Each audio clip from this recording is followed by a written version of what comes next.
Freaking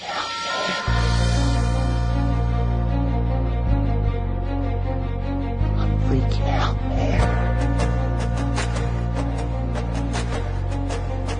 You can't handle the truth. You can't handle the truth. What do all men with power want? More power. My name is luca-zanna. I was an Italian by birth, and I became an American by choice. Our lives and freedoms are in danger. This is not a drill. If you're listening to this broadcasting, you are the resistance. All systems go. Welcome to Love, Guns, and Freedom. Here we go, guys and girls. Another Sunday, another show. You're listening to Love, Guns, and Freedom with luca-zanna on KTOX 1340 AM. And also we have a new FM station, 104.1 FM. No, it's not .1. What am I saying? 104.1 FM. You know, sometimes I go really crazy names and I start to make up words. Anyway, bottom line, we're also on the internet, lovegunsfreedom.com. I must tell you, it's, I can't believe it, almost 3 years, or no, more than 3 years right now, that I've been on the air. Can't believe it, I'm still here. But the point is, what I really am happy about it, and more important, grateful, the opportunity to learn and to meet incredible people. Sometimes, you know, we live our life and yes, we can read books and we can maybe try to learn, but you need to interact to be having the opportunity sometimes to, I don't say influence, but at least to have an open vision of what really is going on out there. And I'm a really curious person. I love to study. I love to learn everything since I was a child. And sometimes the books don't do enough. I mean, they are a follow-up, but you must have that magic inspiration when you meet people that somehow, in a different way, maybe they can, even just because they live their life in a different way, at least for me, they keep me, let's say, interested, and they create curiosity. And I love curiosity. I like always to investigate. Now, the point is, this is the hour about freedom. This show is called Love, Guns, and Freedom. And I said, what is the first freedom really that we should enjoy and appreciate in this country especially? We have freedom of religion.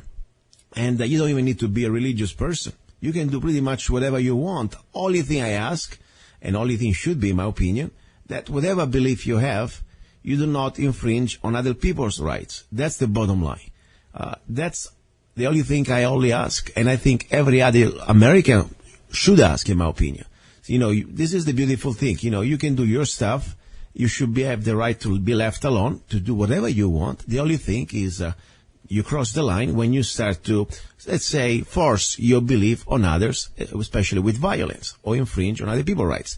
So that's the only line where I draw. So for me, every other religion that somehow do their stuff, I welcome them. And I don't even bother because I'm not even a religious person. I got my personal belief. But lately, the last few months, let's say almost 1 year right now, I had the opportunity to meet different friends that I respect as human beings. They also share the belief of completely different from Christianity.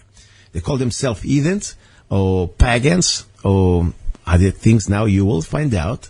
And I tell you, beside the religious aspect, what I like about most of these beliefs, about their way, lifestyle, and their way somehow they supposed to, at least some of them or most of them, especially when there is a branch of religion called Asatru, they live their life.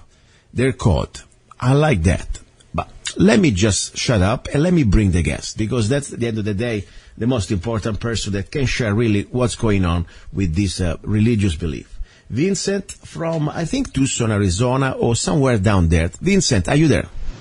I am here, yes. First of all, Vincent, I'm all right, man. Thank you very much for being here one more time. You were here probably about maybe a couple months ago or so. Yep. And first of all, Vincent, which part of Arizona are you from? I'm from Mesa, so I'm in Mesa, Arizona. Okay, perfect. And your first name is Vincent. I don't want to distort your last name. If you want to say, go ahead. Otherwise, we just call you Vincent, whatever you want.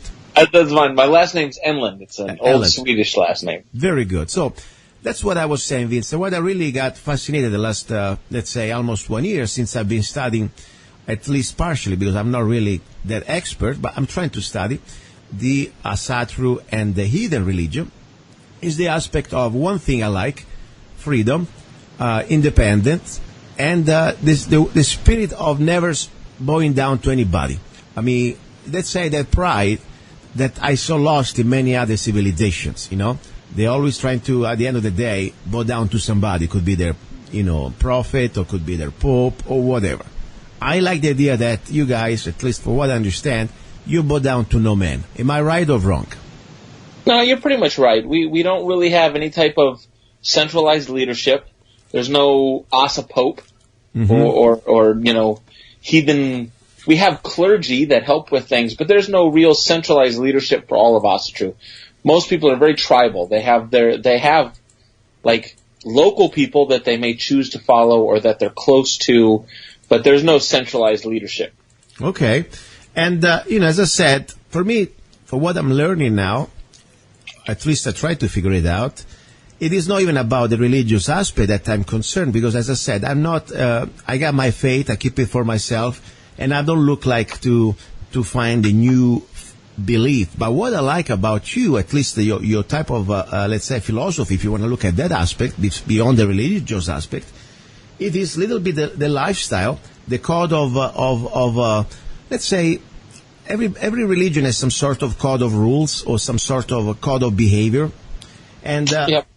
And I guess, Asatru, for what I learned, and correct me if I'm wrong, because I may say sometimes stupid things because I'm just, I try to study stuff from books, and I don't say every book is the right book, okay? So I'm just trying always to research. So for example, I was reading just a few weeks ago the different type of principles that are the foundation of Asatru. Is there something like that, or you just made up in the 70s, or some sort of a new thing that is just something came out recently? Well, we do have what are called the 9 noble virtues. They're pretty commonly known, although they vary a little bit from, one region or another may have slightly different versions of the 9 noble virtues. They are a relatively new thing. Although the virtues are taken from the old lore and from that kind of a thing, they were made in actually the 60s would be a more accurate time frame, is when they were written. But we do still have virtues. I mean, there are distinctive traits and virtues that go along with being Asatru or being a heathen. The 9 noble virtues are great for beginners, people who are new, who are trying to understand. That's a good starting point. But it is considerably more detailed than that. And especially when you're thinking about them as virtues, I like to tell people that the 9 noble virtues are really more like an ethos, as opposed to like a 9 commandments. They're not commandments or rules. They're ideas to help you be a better person, and they really have to be taken in context from an ancient heathen worldview. Exactly. This is important because it is not like the 10 Commandments. It's like some sort, you say ethos from the Greek word ethos, like ethic, like the way you should develop, as a human being.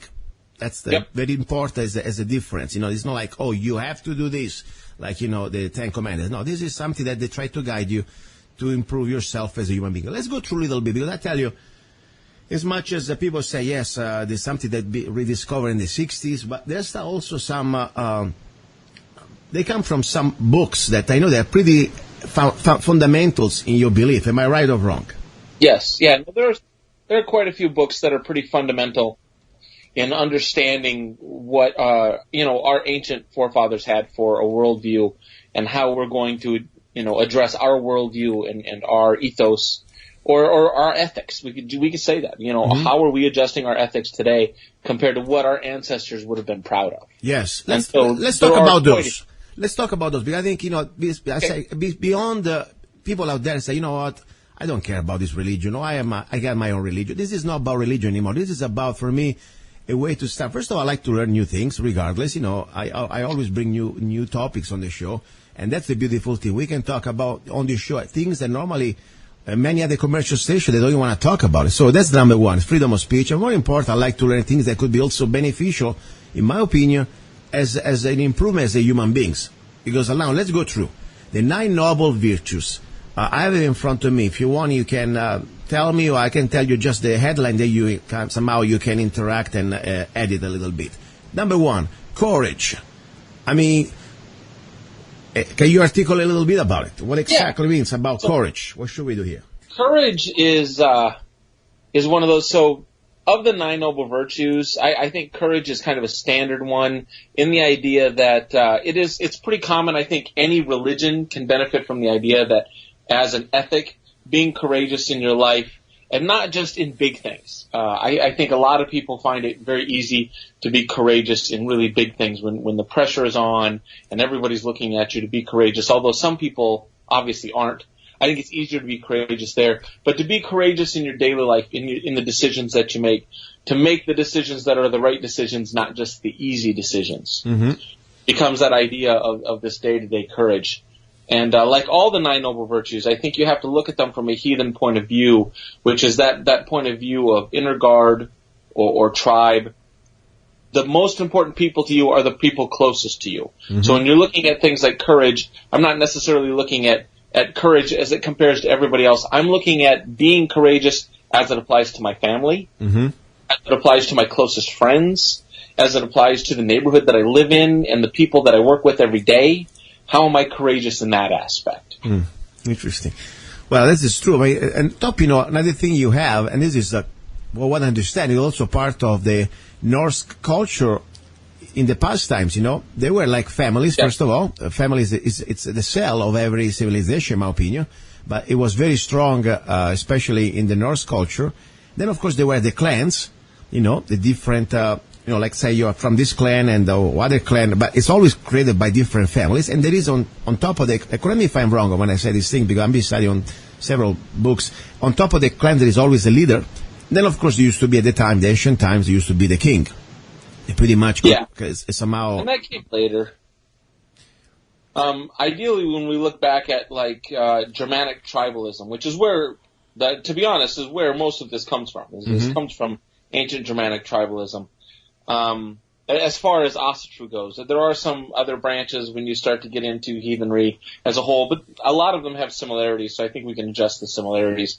As we look to, these groups, these inner groups or these tribes, there was usually some type of leader. It was almost always the wealthiest person, whether it be a landowner or a farmer or a trader who just had a lot of money. And then he had those people who followed him, and that turned into a tribe.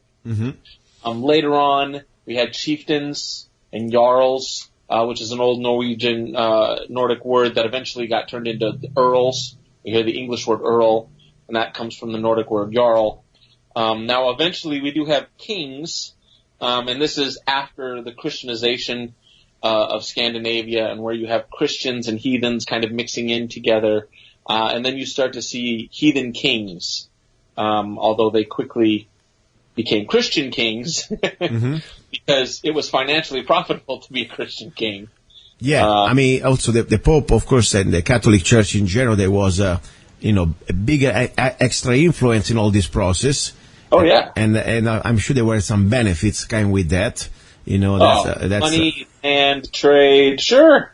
And also, we're talking about, you convert, let's say they used to pay the enemy just to say, can we stop fighting? We pay you, okay? Now, if you convert, we give you an extra tip. By the way, we can give you a bonus. If you don't kill us anymore and you convert, you're going to get extra bonuses. We promise. Yep. That's pretty much the way I think it went down many things. But this is very interesting. As I said, people say, what the heck has to do this with freedom? Well, first of all, this is the beautiful thing that I know for sure in many parts of Europe, not that far ago, not that long ago, if you were, let's say, raised as a heathen, they used to call you a witch if you were a girl, or other bad names if you were a guy, and you were really living in isolation. And let's put it this way, it wasn't funny. I have personal friends from Denmark, even Sweden, that they were raised because they never really became Christians. I think they never really left their belief. It's not like, there is a coming back to heathenism. No, they never really left it. But the point is, during history, even recently, in some part of Europe, life wasn't that easy. People sometimes, we don't talk about this because they think it's a minority, but there is that reality. Here, probably in America, it's a little different. We have freedom of speech, but in some parts of Europe, it was pretty easy. By the way, even in America, they used to put the witches on the bonfire. Okay. Oh yeah. So that let's not forget that. So that's my point. We should be able to talk about this without any more of the stigma. Oh my God, it's and more important, educating people, because I hate people. The first time when I start to talk about, heathenism, oh, you're a pagan, you are a devil worshiper. What are you talking about? First of all, I'm nothing. Not just because I sympathize or I read their book means that I am. I'm just somebody that loves to learn. That's another thing. But they talk to me just because I am interested and I talk about these things. I can imagine how they can talk to a person that really is a heathen, That's another story. But anyway, let's continue, because I think this is fascinating. And I think there are a lot of things, regardless what type of belief you are, who disagree with courage. Number one, virtue. Number two, truth. Let's talk about that. Now, truth is one that I think varies on some people's different versions of the Nine Noble Virtues. I think it's good, and this is how. So I'll say right now, truth is not in my version of the Nine Noble Virtues. It is an older one, only because I think truth is important only in the fact as how it pertains again to your tribe, to those people closest to you. It's important that the people closest to you can trust you, that you can be honest with them, that they know if you say you're going to do something, that you're going to do that, and there's no mistake on that. And so I think in that aspect, truth becomes a very strong virtue. But again, we come down to making sure that we're looking at it. I don't think any heathen in ancient times cared about being honest with everybody. He only cared about being honest with his family and his close friends. I mean, everyone else he could lie to and no one cared. With your enemy, I'm sure you don't want to be honest. That's the bottom line. He's trying to kill you. Say, wait 1 second, let's play fair. I don't think that's what's going to work, okay? No, I agree with you. That part is true. Truth, in general, it's a big word, but as I said, I wouldn't ever be true with my enemy or somebody who's trying to harm me or my family or my group. I agree with you. Now, something I think that fits into fidelity, which is another one of the Nine Noble Virtues. Yes, it's number 4. Talk me about that. Tell me about that. And so I think that's where you really start to see the virtues coming together as an ethos, when you start looking at things like truth and fidelity. Because truth and fidelity go hand in hand when you're talking about, again, your tribe. When you're talking about the people that you work with every day, whether it's at your job or whether it's your family or whether it's your close friends, this idea that they know you're loyal to them. They know they can believe the things that you tell them, and that you know the same things from them. And that starts getting into what Asatru and heathenry really is. It's building an inner guard. It's building a group of people that you have this very strong group of ethos that you know are true. You know you can trust them. You know that they're loyal to you, and you know you're loyal to them. You know you can believe the things they tell you, and that they'll believe the things you tell them. Yeah. So that's what the Nine Noble Virtues is more for. It's for building that inner group, that tight-knit, trustable inner group that our ancestors lived by. Yeah, and I think, regardless, even if I don't know you, I'm telling you something. If I give you a word talking about honor, let's say I give you my word that I will do that, or I will not do that, or I want to live by the word. That's, I think, something that, and I think also in the ancient times, most of them, I'm not saying everybody was, completely ethical, but that type of word at the end, it's probably the most important thing a human being can have, because, if you don't have your word, you don't have anything at the end. You're less than zero. And, I like that part, in my opinion, everybody who can keep their word, at least it's understand the importance to keep the word. It is something that it is worth it to respect. That's what. No, I agree. That's the bottom line. Talking about discipline, it's something that, sometimes we don't talk much in general in this life. People think they can do whatever they want, or somehow, I don't know, it's kind of just do it. Discipline, I think it's important quality if you want to also, let's say, improve as a human being, if you want to achieve goals. I realize how difficult it is if you don't have discipline. Sometimes myself, I challenge myself. Hey, I need to be more disciplined. I have only 24 hours during the day. I need to be sure I use every hour, blah, blah, blah. So I think it's incredible. But how do the heathens look at discipline? What is their visions on that? Well, I think discipline and industriousness, again, kind of go hand in hand with those two things in the fact that, like you said, you have to be disciplined if you're going to accomplish anything. Our ancestors were very accomplished. They had to work really hard not to die. Exactly. I mean, not just to have extra stuff. No. They had to work really hard not to starve to death or freeze to death in the north. Yeah. And so you have a group of people that were very industrious, that worked very hard, and were very disciplined to that.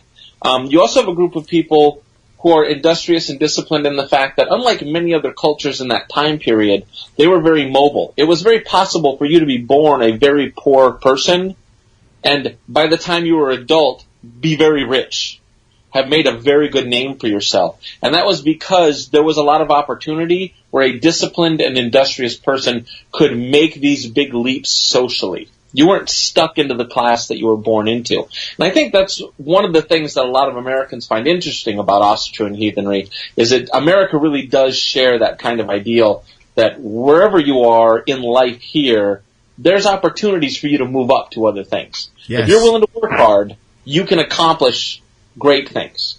But you got to be disciplined, you've got to be industrious, you got to be able to work hard. If all you're going to do is sit on your butt, you're going to die sitting on your butt. Exactly. And of course, now in those days, there is unfortunately, I don't want to say unfortunately, but nobody really dies because, you got food stamps and welfare. Yeah. So there is no more motivation really to be like, as you said, or you get up in the morning and you have a plan, or at night you're not going to eat. That's the bottom line.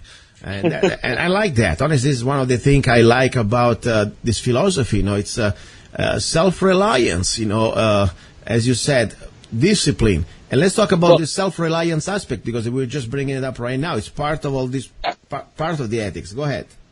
Now, on the self-reliance, I think a lot of people, that's again one that is not in my version of the Nine Noble Virtues, because I think people take it too literally, that self-reliant means you need to be totally self-reliant. I don't think anybody's capable of being 100% self-reliant. Like a prepper. But I do think it's important from a tribalist aspect to be self-reliant in the fact that if you always have to have all your friends take care of you, if you can't take care of yourself, if you can't provide for yourself, then you don't offer any value to that group of friends or that group of people, to your tribe. Your tribe has to have value from you, and you have to have value from them. So it's really a two-part kind of a thing.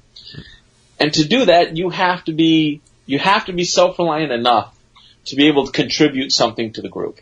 Yes, I understand. I think that's also where industriousness and discipline come in as well, is this idea of all of this is about having value. I have to have value to my group should have value to me, and the more value that my tribe has, the better we do as a group.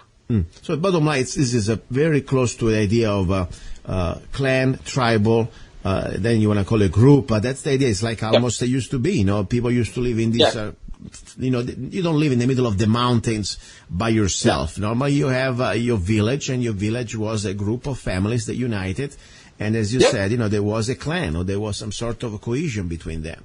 Interesting. Now, and then of course the last part, perseverance, something that I believe it's fundamental regardless, wherever you're from. Perseverance, what makes the difference between succeeding and losing, because sometimes people, they say, it didn't work out, but the point is, how long did you try it? Sometimes I'm still trying on things years, and I still try, So what do you think about that? Well, how do you look at that? Yeah, perseverance is one of those that I think is just something everybody needs to be better at. I think, like you said, you have to be willing to try and fail. Some of the greatest, most successful people we can look at historically and even modern now will tell you that they're only successful because of their failures. Yeah. And you think, well, how were they successful? Because of their failures. Because they failed, they learned something from it, they got up, brushed the dirt off, and did it again. Exactly. We persevere because we fail, and then we try and try some more. And so I think that's just a life skill everybody needs to have. Yes, and this is very true. I mean, I really believe that there is no success without failures. I mean, it's impossible that you just hit it right if you don't make mistakes first. The only difference is how you survive these mistakes. That's the bottom line, how you can get your pieces together, say, okay, I want to try again, and I will make it better, and I will avoid to make these mistakes. So I think, really, seriously, if somebody's listening right now there, I know people are listening, and I say, what the heck are we talking about? This is exactly my point.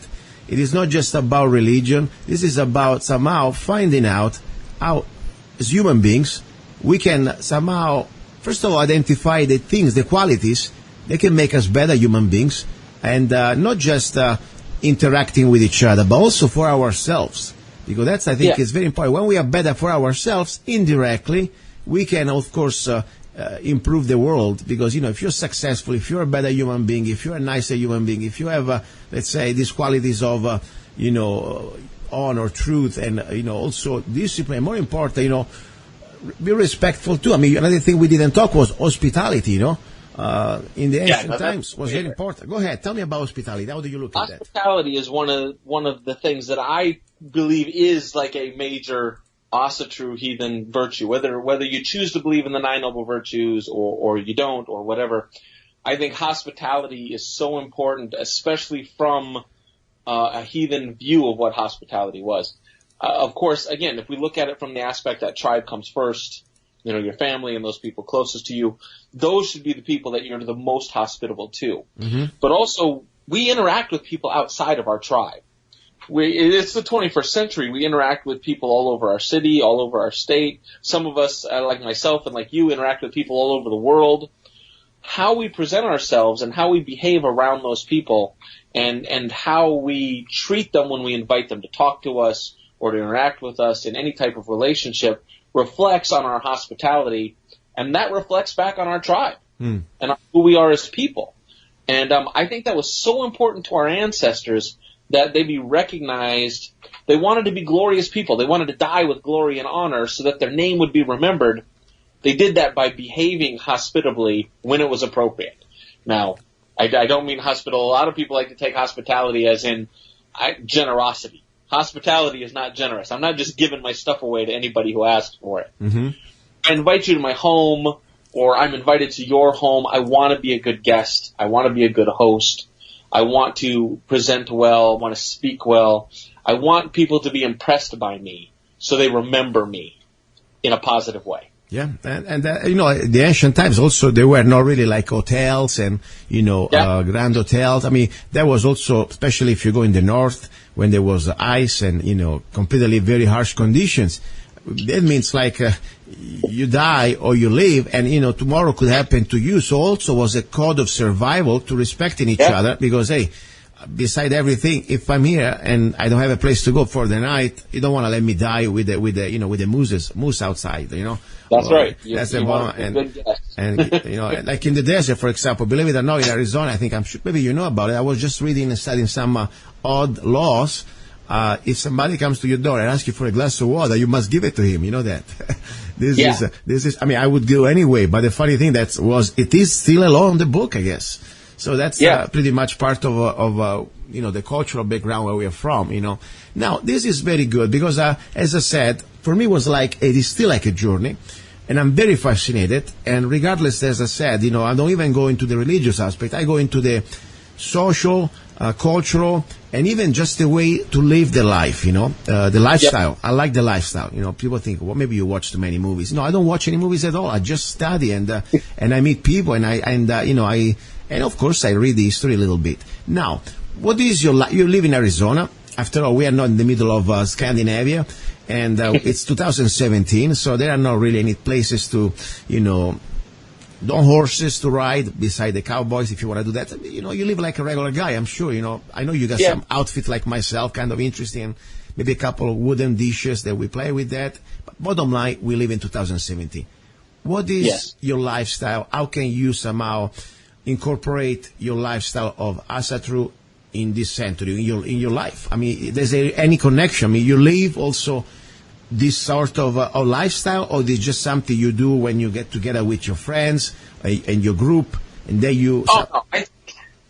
being heathen is very much a lifestyle. It's very much a worldview. It's about how you do everything. And I think when you read stuff written by some of the people who first founded the modern movement of Asatru in the 50s and 60s, one of the biggest things they've always said is being Asatru is about how you behave every single day with all of the people that you meet. And so when I look at those kind of things, I mean, I drink. I've got a horn that I use for ceremony and when I'm out camping that I like to drink out of. And I've got some wood mugs and bowls, and I've got a few I don't want to say Viking artifacts they're not artifacts because they're not old, but they're handmade, and then they're kind of cool stuff. But mostly that stuff's just for me personally because I think it's cool. as far as how it works in, I honestly think whether religiously you want to believe in the religion of the Old Norse or the Germanic tribes is irrelevant to the fact that a lot of the way they looked at the world and chose to live day to day is beneficial, and people could learn from it still today. And a lot of it is stuff that we did, that people did in general, well into the 80s, 70s, and 80s before people started to change. And this that idea of neighborhood and tribe, and again, the idea of being the most respectful and the kindest to the people who are closest to you. I think a lot of people get caught up in, and again, I don't like to bash on other people's beliefs, but I think a lot of people get caught up in the media version of Christianity that a good person is a charitable, generous person that gives and gives and gives to total strangers. Mm-hmm.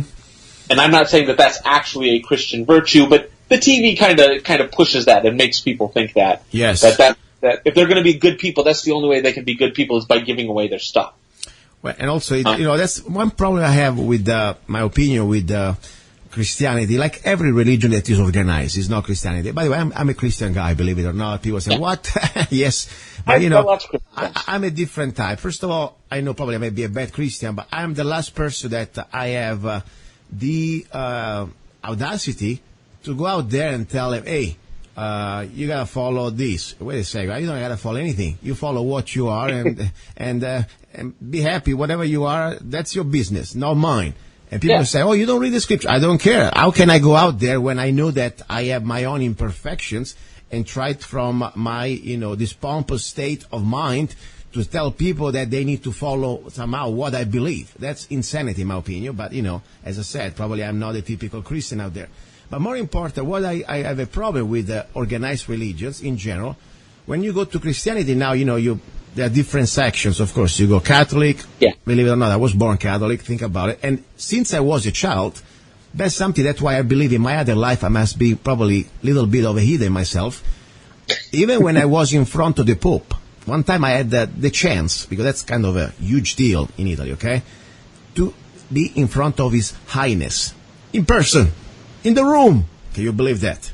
Everybody was somehow kissing his feet and kneeling and bowing and whatever you want to imagine. I was 12 and I could never think the idea to not ever bow down. I mean, bottom line, I got slapped. I got slapped because I refused. Think about it, and I was 12. I said, no way. Why should I now bow down in front of this man? I don't care who he is. He's a man. Just a guy. I realized that day that something wasn't exactly my DNA completely straight. Or maybe I was too straight. That's the point. But anyway, I realized that I don't like that. I don't like the idea there is a king in that sense. Because after all, he's a king. He's a man that he thinks to talk for God, and he's the middleman. I don't like middlemen, in general. And then, of course, you go now into the other type of Christianity, like, Baptist or whatever they are. And you have these mega churches and these people on TV that they think somehow, just because they got a good new dress and they can speak to God, okay, for you. So I'm kind of disgusted. So I'm kind of a direct, silent, more intimate aspect of religion. And my opinion, people may care or not, I don't like to go out there and preach to others. And that's what normally I like about you guys. Because, correct me if I'm wrong, I never heard any, I never seen at my doors any heathen knocking at my door with, a copy of your books and say, by the way, convert to Odin or stuff like that. I never heard that. Have you heard the word of Odin today? Can I teach you about Thor today? Yeah, go ahead, please. Yes, I like Thor. It was one of my favorite characters when I used to read comics. Go ahead. But you're right. We don't really preach or anything like that. And again, that comes down to that idea that our efforts and our resources should be used closest to home. If I have money to donate, why should I donate it to a bunch of people that I don't know when there's probably people close to me that could benefit from it if I chose to? Mm-hmm. And so it becomes the same thing with preaching. It's not a good heathen idea to be trying to convince strangers about our gods. Mm-hmm. That's what we should be doing.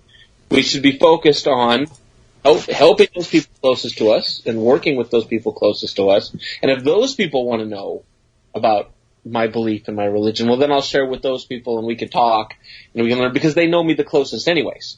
I mean, really, what's a stranger going to do if I come knocking on his door and say, hey, have you heard the word of Odin today? He's probably going to mace me and call the police.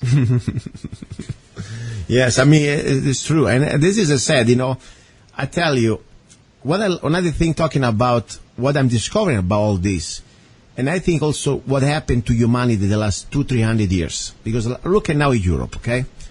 I'm wondering, when things started to go wrong, can you imagine Sweden, Denmark, Germany, even Italy, okay?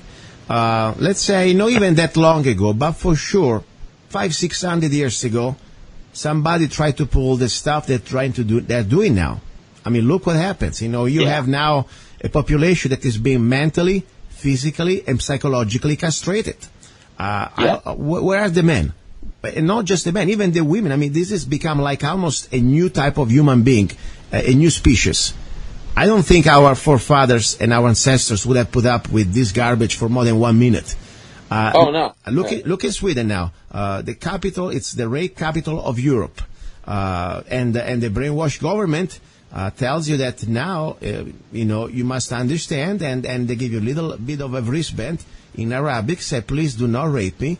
And in case they do, be happy, because after all, you're happy in integration, multicultural integration with these poor refugees. I mean, this is the new type of it is true. I mean, Germany, women now, they're going to have sex just to show how understanding they are with the refugees. I mean, this is out of their mind. And meanwhile, we have a continent, not just a country, completely gone. I don't think any of our, let's say, forefathers in any nation out there, from France, as I said, Germany, Italy, and of course, all the way up north. What happened? How things went wrong? They were very tribal people. This would have, it never would have flown. And there's been a great change in Europe. And when I say great, I just mean big. I don't necessarily mean good.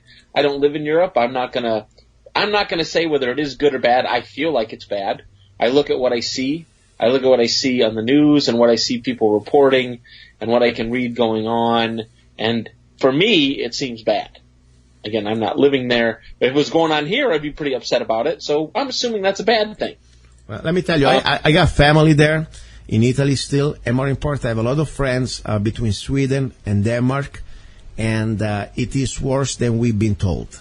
I agree. I've got family and friends in Sweden, Denmark, Norway.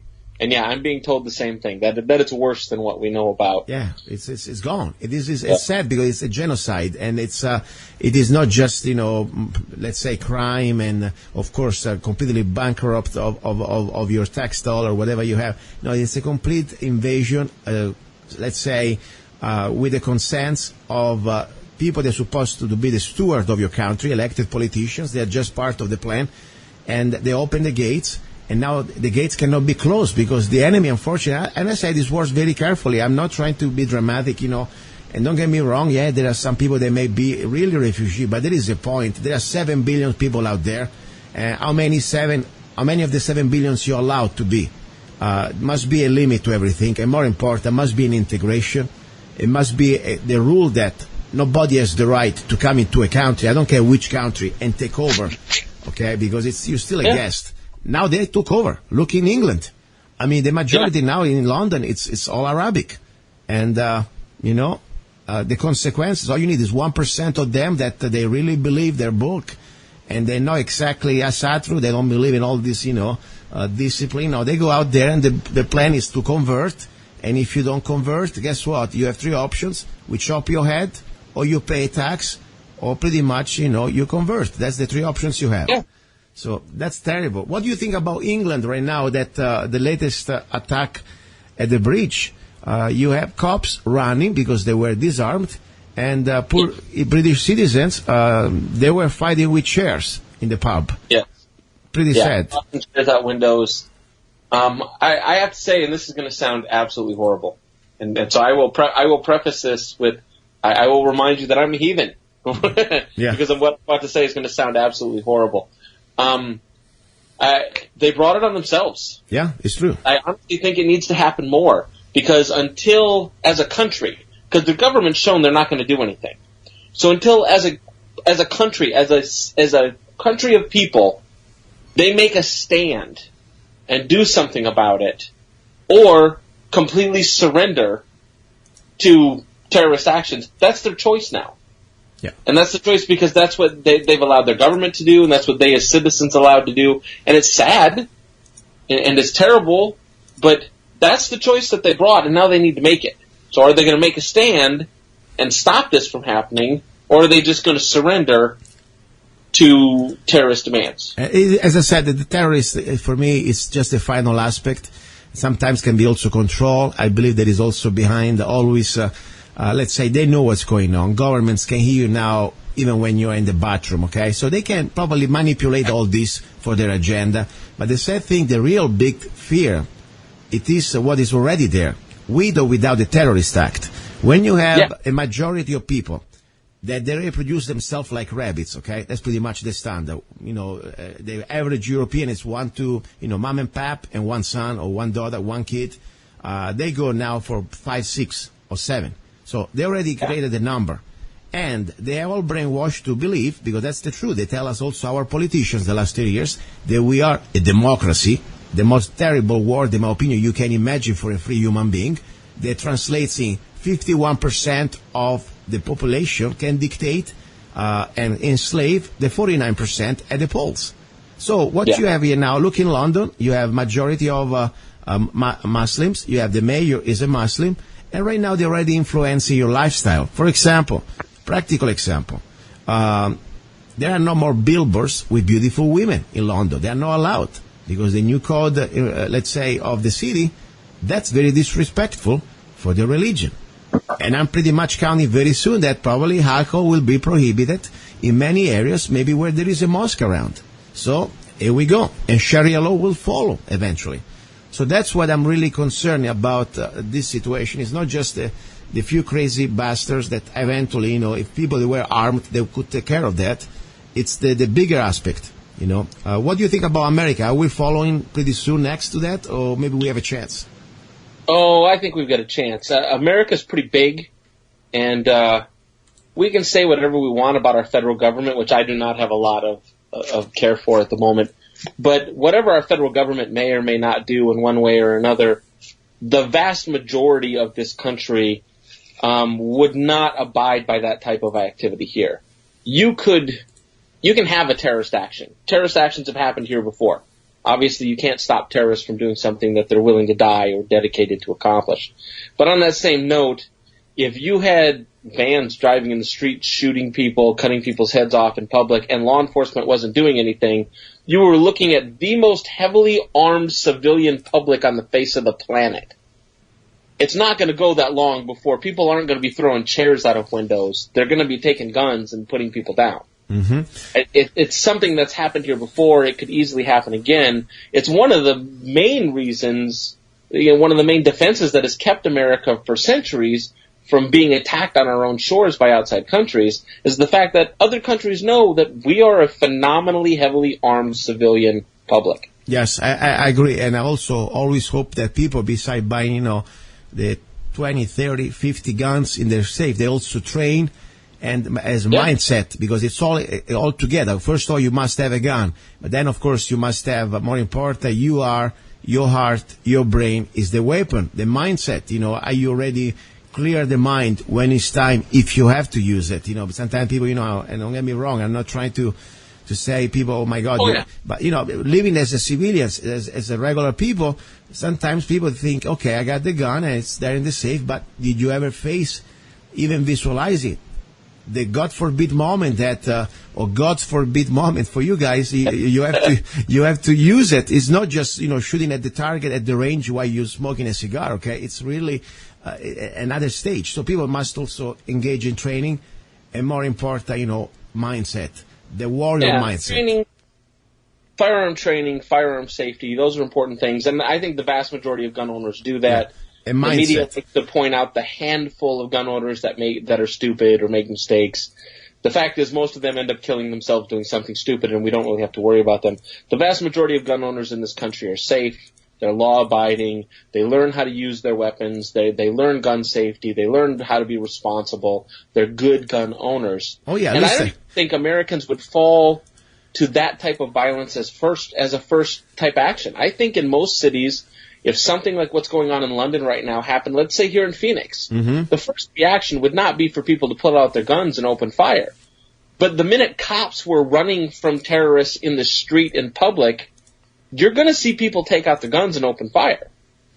Yeah, this is exactly the point. You know, you're true. I mean, I think this country, it is completely on its own, and I'm glad that we are unique in this way, because even Switzerland, for example, okay, I've been there before I came to America. Even you have the militia, at least the citizen soldier, but the rifle that you have, it's property of the state. Here, when you want to have a gun, for example, in Switzerland, as private gun, you still have to go through permits and, joining clubs and blah, blah, blah. Here, the beautiful thing that it's completely, especially Arizona, it's almost, I don't know any other place in the world, seriously. And that's the beautiful thing. As I said, when we follow up with our heart and the warrior spirit, because at the end of the day, that's for me the most important thing. You can have even Mosin Nagant, a single shot, black powder, but if you have the warrior spirit, that's what makes the difference between, let's say, somebody that just has a piece of metal and some plastic called a rifle, and he may also know how to use it, but he's not a warrior. And then somebody that, hey, whatever I have, when I face the threat, I decided already what I will do for my family, for myself, for my neighbors, as you said, and also maybe I would do also for sure for an innocent person out there. That's the bottom line. So go ahead. I think less about, and I think for a lot of people, and I look at it this way, I think it's less about the warrior spirit and more about that is a true symbol of freedom and has been for centuries. Again, we want to talk about heathen worldview, pre-Christian worldview, European ancient heathen worldview, what Asatru see. When we look back at those ancient times, one of the most defining characteristics of a free person was carrying a weapon in public. As a matter of fact, for both most of the Germanic tribes and even Greek and Roman pre-Christian pagans and heathens, the sign of becoming free, if you were a slave, was your owner gave you a weapon. That meant you were free. You could carry a weapon in public. You could defend yourself. You could protect the people that you loved. That was being free. Slaves are never armed. Slaves are never been armed in every civilization. That's the truth. And, probably Christians going to hate me a little bit, but you know what? I start to look in history where we started to get a little softer and honestly taking advantage. I believe that part of Christianity that is being controlled by the mega churches and, for example, by the Pope, is being used to also completely castrate us as human beings. You think you think I'm something on something? That doesn't make any sense. I mean, look at this Pope, first of all. First of all, he's a puppet of the New World Order, and whatever he's saying, it doesn't even make sense from a Christian point of view. This guy is a globalist, okay? He's a communist, a globalist, working for a global government. But beside that, even under the popes, I really believe that they come to a point that if you really still live on planet Earth and you surrender completely every defense you have, the enemy is going to laugh at you and is going to have you for dinner. They don't care how nice you are. And that's what happens to countries. They're going to be taken over and it's over. This is not more about... that is what happens. A lot of people don't want to... A lot of people use this idea that we're civilized, we don't need this anymore. And it is a tool that the government has used and that many religions still use to this day. And that even kings, you start to see the downfall when kings started taking certain areas where, and not so much in Europe, but other countries, because Europe had an armed civil public for a long time, like well into the 50s and 60s before you really start to see it really start to go downhill. I mean, even in the 80s, the gun laws in London were even much more open than they are now. Yeah. But you really start to see this down when you start seeing kings and governments and again, churches and organized religions coming in and saying, you don't need weapons because we have a military force that will protect you. But the problem with that is you're trusting the dogs of the king to come and protect you at the king's will. And at the king's leisure. Yeah. So if your only form of taking care of yourself, if something goes wrong, is to wait for the cleanup crew to come pick up the pieces, they're not really going to take care of stuff that goes wrong. You can't prepare for everything. You can't have a law enforcement officer outside of every home protecting everyone, where you could, but they call that prison. Yeah. And so it's that idea that, it's a civilized 21st century. We don't need to be violent anymore. There are people who will take care of us. Well, if none of us need to be violent anymore, who's the people who are taking care of us, and how are they taking care of us? Exactly. And B, if the only people who can take care of us are the appointed official dogs of the government, as it were, well, then now again, we're only protected at the will of whoever's in charge.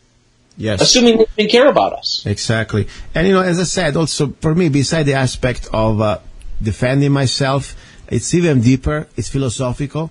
It's, like you said before, it's a symbol that I'm not your slave. Because in every civilization, as I said, slaves, they were never allowed to be armed. This is the only place in the world.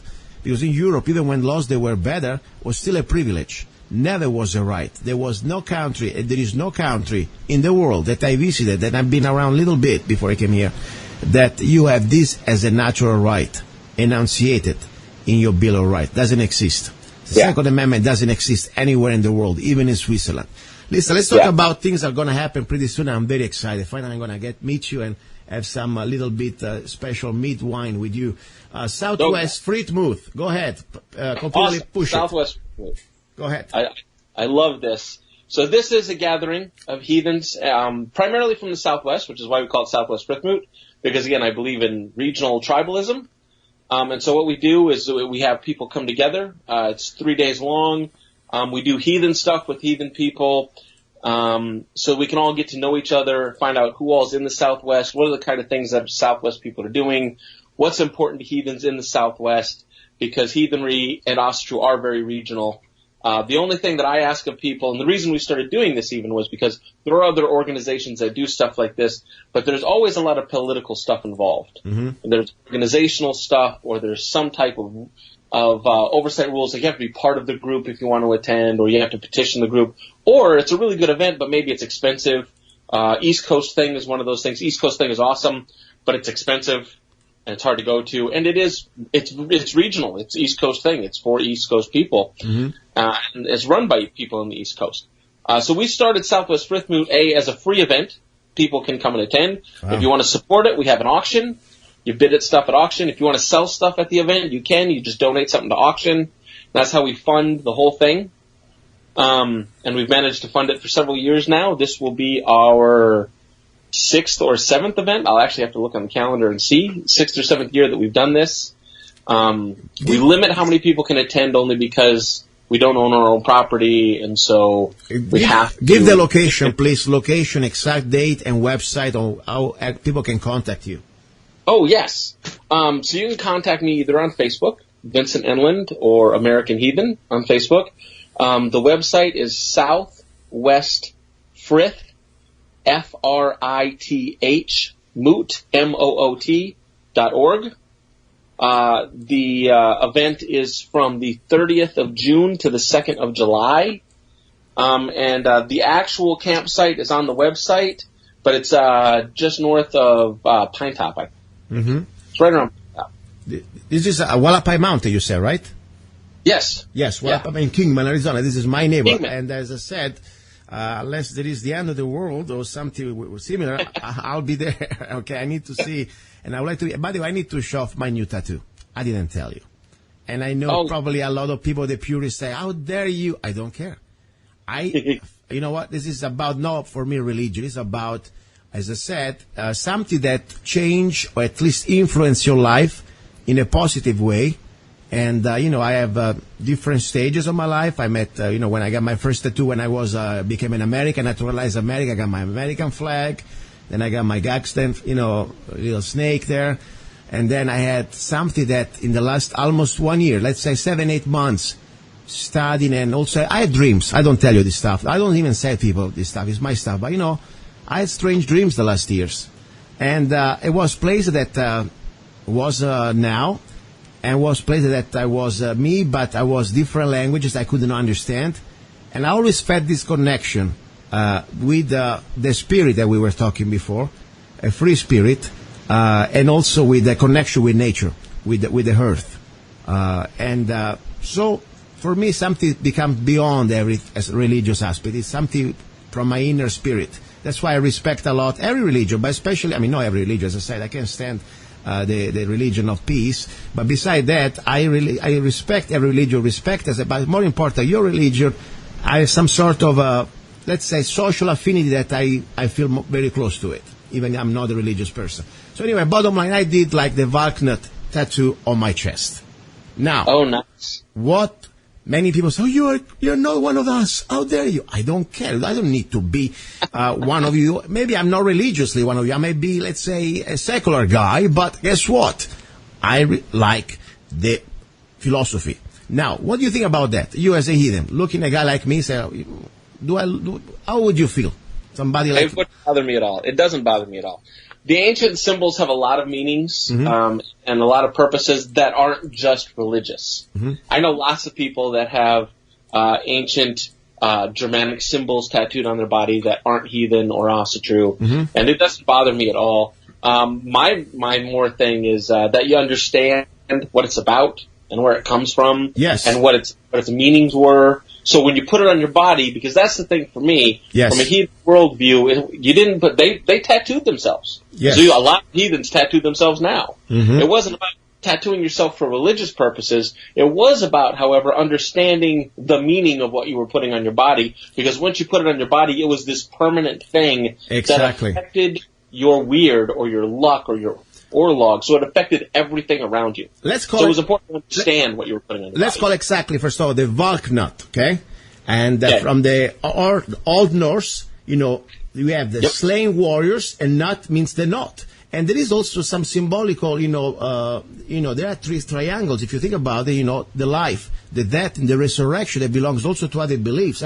There is so many meanings into this. It's not just something cool, but of course it was found in the tombs of many warriors. And there is much more, by the way. I was looking at some origins. It came down also to the first really time that we are talking about that, at the time of Julius Caesar. They were found some repairs about that. But anyway, the point is I'm really fascinated. And I want to thank you for sharing everything we've been talking and give me some education on the topic. I really appreciate it. And God's willing, I'll talk to you and see you at the event. Again, the last 30 seconds you have. Say one more time. Southwest Frithmoot. That's where it's southwestfrithmoot.org. Go check out the website. End of June, 1st of July, from the 30th of June to the 2nd of July. It's going to be a great heathen event, a bunch of people coming together. We do it every year. So if you miss it this year, hit us next year. Very good. All right, guys, you're listening to Love, Guns, and Freedom. We're ready for hour number 2. It's all about guns. Do not go away.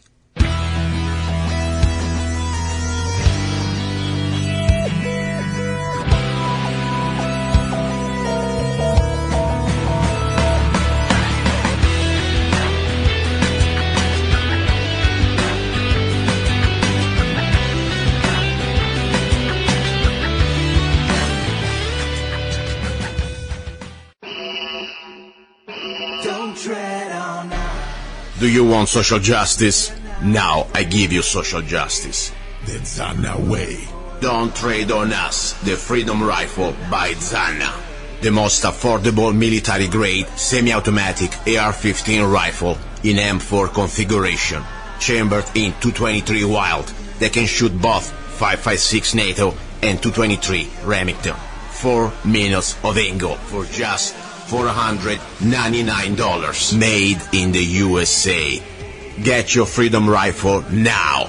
We need every law-abiding American armed with knowledge and at least one military rifle, ready to defend good against evil. With every Don't Trade on Us rifle, you will get free parchment replica of the United States Constitution, free digital CD, Don't Trade on Us, free ebook, How to Become a Rifleman, free t-shirt, Slaves Are Never Armed, I Am Not a Slave, free 30-round magazine where allowed by the law, free laser engraved ejection port, Don't Trade on Us, for just $499. Go to www.freedomrifle.com, www.freedomrifle.com.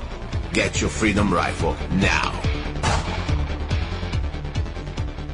Here we go, guys and girls. You're listening to Love, Guns, and Freedom with luca-zanna on KTOX 1340 AM and our United States .fm network. Also, don't forget we are in sister station FM 104.1 FM. This is very neat. I've never been on the FM station. That's pretty nice. And I also hope the people from Bullhead, listening from Bullhead, can appreciate it. You have bigger, stronger signal. Now, I would like to talk about, in this hour, normally about guns. You know, I'm not really a technical guy. I like to shoot guns.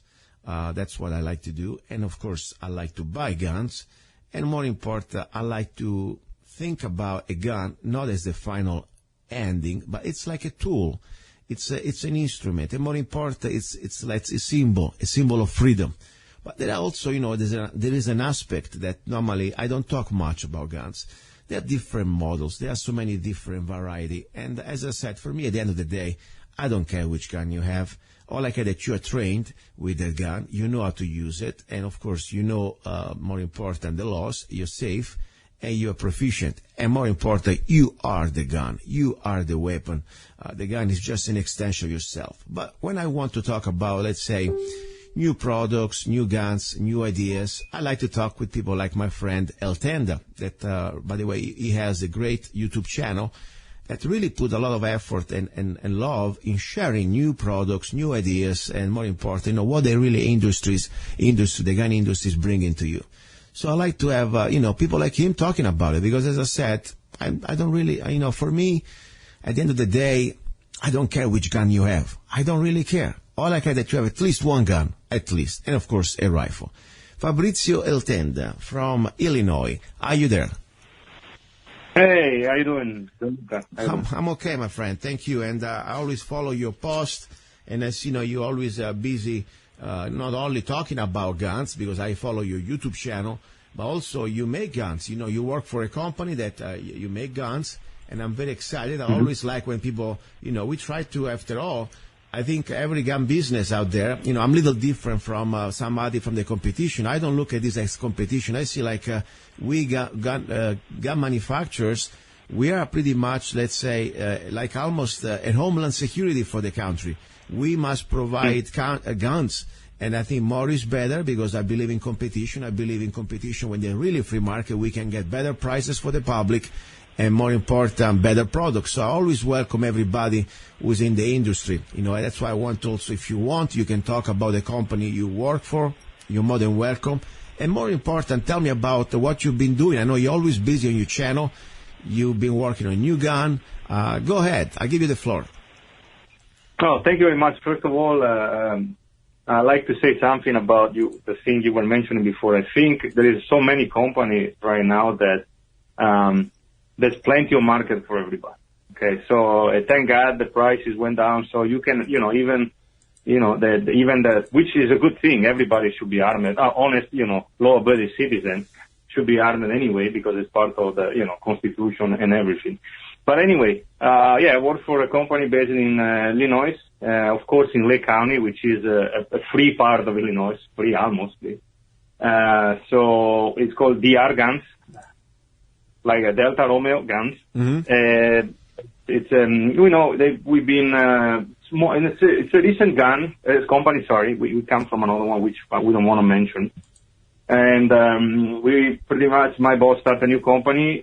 We make billet, upper and lower. Means the billet means that they're not cast or forged.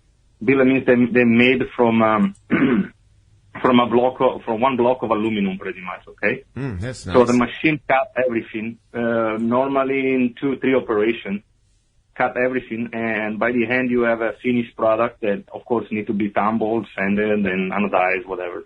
And we have a website. We offer a simple version of the of the billet upper and lower, which is compatible with the forged upper if you have one already. And one that is a WOW exclusive, which is the 3D, which is a set that has to be sold together, because they, you know, for the fittings, you know. We make AR-10, of course, 5.56 to the 3, whatever you want to call it. We make handguards, which they're really light, You probably saw the pictures, Gianluca. And they're really light compared to other company. And the most important thing, the barrel nut is made of steel, which is an important thing. Most of the company nowadays on the budget, I mean, like made in China, stuff like that, the barrel nut is made in aluminum, which can create a problem. That's true. For installation and also for the life of the product. We make charging handles. We make, what else? Ball carriers, which is this. And now we come out with a new product. For now, it's just a lower, okay, in 80% or normal version, finish. That's which is the 9mm AR. It works with the Glock magazines. Wow. It's really nice I like as that. for design. Can be interesting if you own a Glock like you do. You can make a transition very quickly. You can carry just 4 Glock 32 round magazine of Glock, and pretty much switch. If your gun goes off or your rifle doesn't work, you can always use the magazine as backup. I'm watching right now your short video that you posted about this upcoming 9mm AR pistol that you have. I mean, it's really nice. The quality looks very, very good. I mean, as I see what you were saying here, for example, the rail is made of steel or aluminum? What is made of? Aluminum. Aluminum, okay. The rail is aluminum, and if you go on the website, there's all the possible information. I'm not really an expert about, all the technical, mechanical and all that stuff. But like I said, they're nice handguard. They're really light, and we make them in M-Lock, key mod. You got a little bit more choices in the M-Lock. In M-Lock, we make 9. We're probably going to make a 7 too in the next future. Give the website out, please, so people can. I'm curious myself. Go ahead. It's called www.drgunsllc.com. Okay, Dr. Guns LLC. Okay, I'm there right now. Oh, that's nice. I may also contact you guys to see prices because, I'm always looking for ball groups and different components for my uppers. I may never know. May do some business too. That would be great. Let's see. Do you do also, for example, gas tubes? Do you make a charging? No, we don't. We don't. We charging handle. We do gas blocks. We do make gas blocks, steel gas blocks, 750 low profile. Yeah. And gas tube for now is not worth it. Because the cost is kind of, so we're trying to make stuff that price-wise, you kind of, it's worth actually investing money. Because designing an handguard, for example, it's a 2-digit number. Yeah, okay? It is true. It is true. But we do, no problem. You can call anytime. But like I said, the 9 that I built that you saw in the video is actually a hybrid, okay? Because we're going to offer a full-size rifle, 16-inch barrel, which is more like a competition. And there's going to be a 10-inch, 10.5. I actually believe it's 11, the barrel. And you can't really go shorter than that because the bullet, if you are at 50 meters, again, it's never shoot mine, but that's feedback from a friend of mine that is making a bunch of them overseas for law enforcement and not. They were saying that after 50 feet, the 9mm bullet can tend to open the pattern a little bit too much. Yeah. Which is understandable. It's a pistol cartridge, but it's a completely different. Outside might look like an AR, but there's no gas system, like no gas plug, no gas tube. Yeah. The ball carrier look like a pistol ball carrier, pretty much like a pistol, Yes. And the buffer is different than a regular. You can use a regular AR buffer in emergency, but I normally recommend, and mine is probably built a different way, because I like to do mine in a different way. Yeah. And the buffer is heavier than an H3, which is probably way heavier than a regular AR, probably like a third heavier, but the spring is shorter and thicker, okay? So that helps with the recoil. It helps the bolt a little bit to close properly. We don't make an last round bolt open version yet, but we will. We're working on something. Okay. It's something. Sorry, go ahead. No, go ahead. Finish, please. Go ahead. I'm an AK guy. I'm an AK guy. So to me, it's not a big deal. To training and everything, if the gun doesn't go click, I change the magazine right away or I find another solution. I do prefer gun with the bolt open just for training purpose for newbies, you know what I mean? Yes. For now, we're using a regular AR upper, which is perfectly fine. We might eventually make one. There are out there versions the other company makes that are bolt open, but I have to say this, it doesn't work all the time. So, you know, it's a pro and con, you know. Well, I like the idea that you can use, you know, of course, Glock magazine in this case, at least is a very common standard gun out there. I'm just thinking about, you know, also the benefit of using 9mm caliber instead of, let's say, 5.56 to 23. For example, you know, first of all, normally you carry a pistol, a handgun, and let's say in urban environment, it's easy to think, you know, a 9mm, it's a pretty good round, considering also the potential over-penetration that you may have with other rifle rounds. So I think it's a great opportunity also to also, let's say, train pretty affordable too, because you can buy now the prices of 9mm, especially if you buy, you know, let's say, steel case like I do for my Glocks to train. You can buy a box of 50 rounds of 9mm, Brown Bear or Wolf for about $8 a box. So that's pretty good for 50 rounds. So it's a good training tool. Yep. But also I think it's a good opportunity to create that extra thing that you need, you know, is a carabine after all. Of course, this is technically a pistol because, you know, you have not really a stock. You cannot put that gun on your shoulder, you know, unless you have a special license. So it's still a pistol, but, you know, you have a longer, let's say you have a longer barrel, you have extra speed, and you can still rely somehow on the same magazine that you carry with your gun. So I think there are some good benefits also for self-defense. So that's the one on the video. Is your personal copy, your personal sample? The what, sorry? The one that you have on your video of this pistol, 9mm. Yeah, it's mine. Yes, it's mine. I built it in a different way. Because the ATF recently passed a law about they revision it. The thing about the braces, not the stocks, and they say you can shoulder them now. Recently, but again, I don't trust.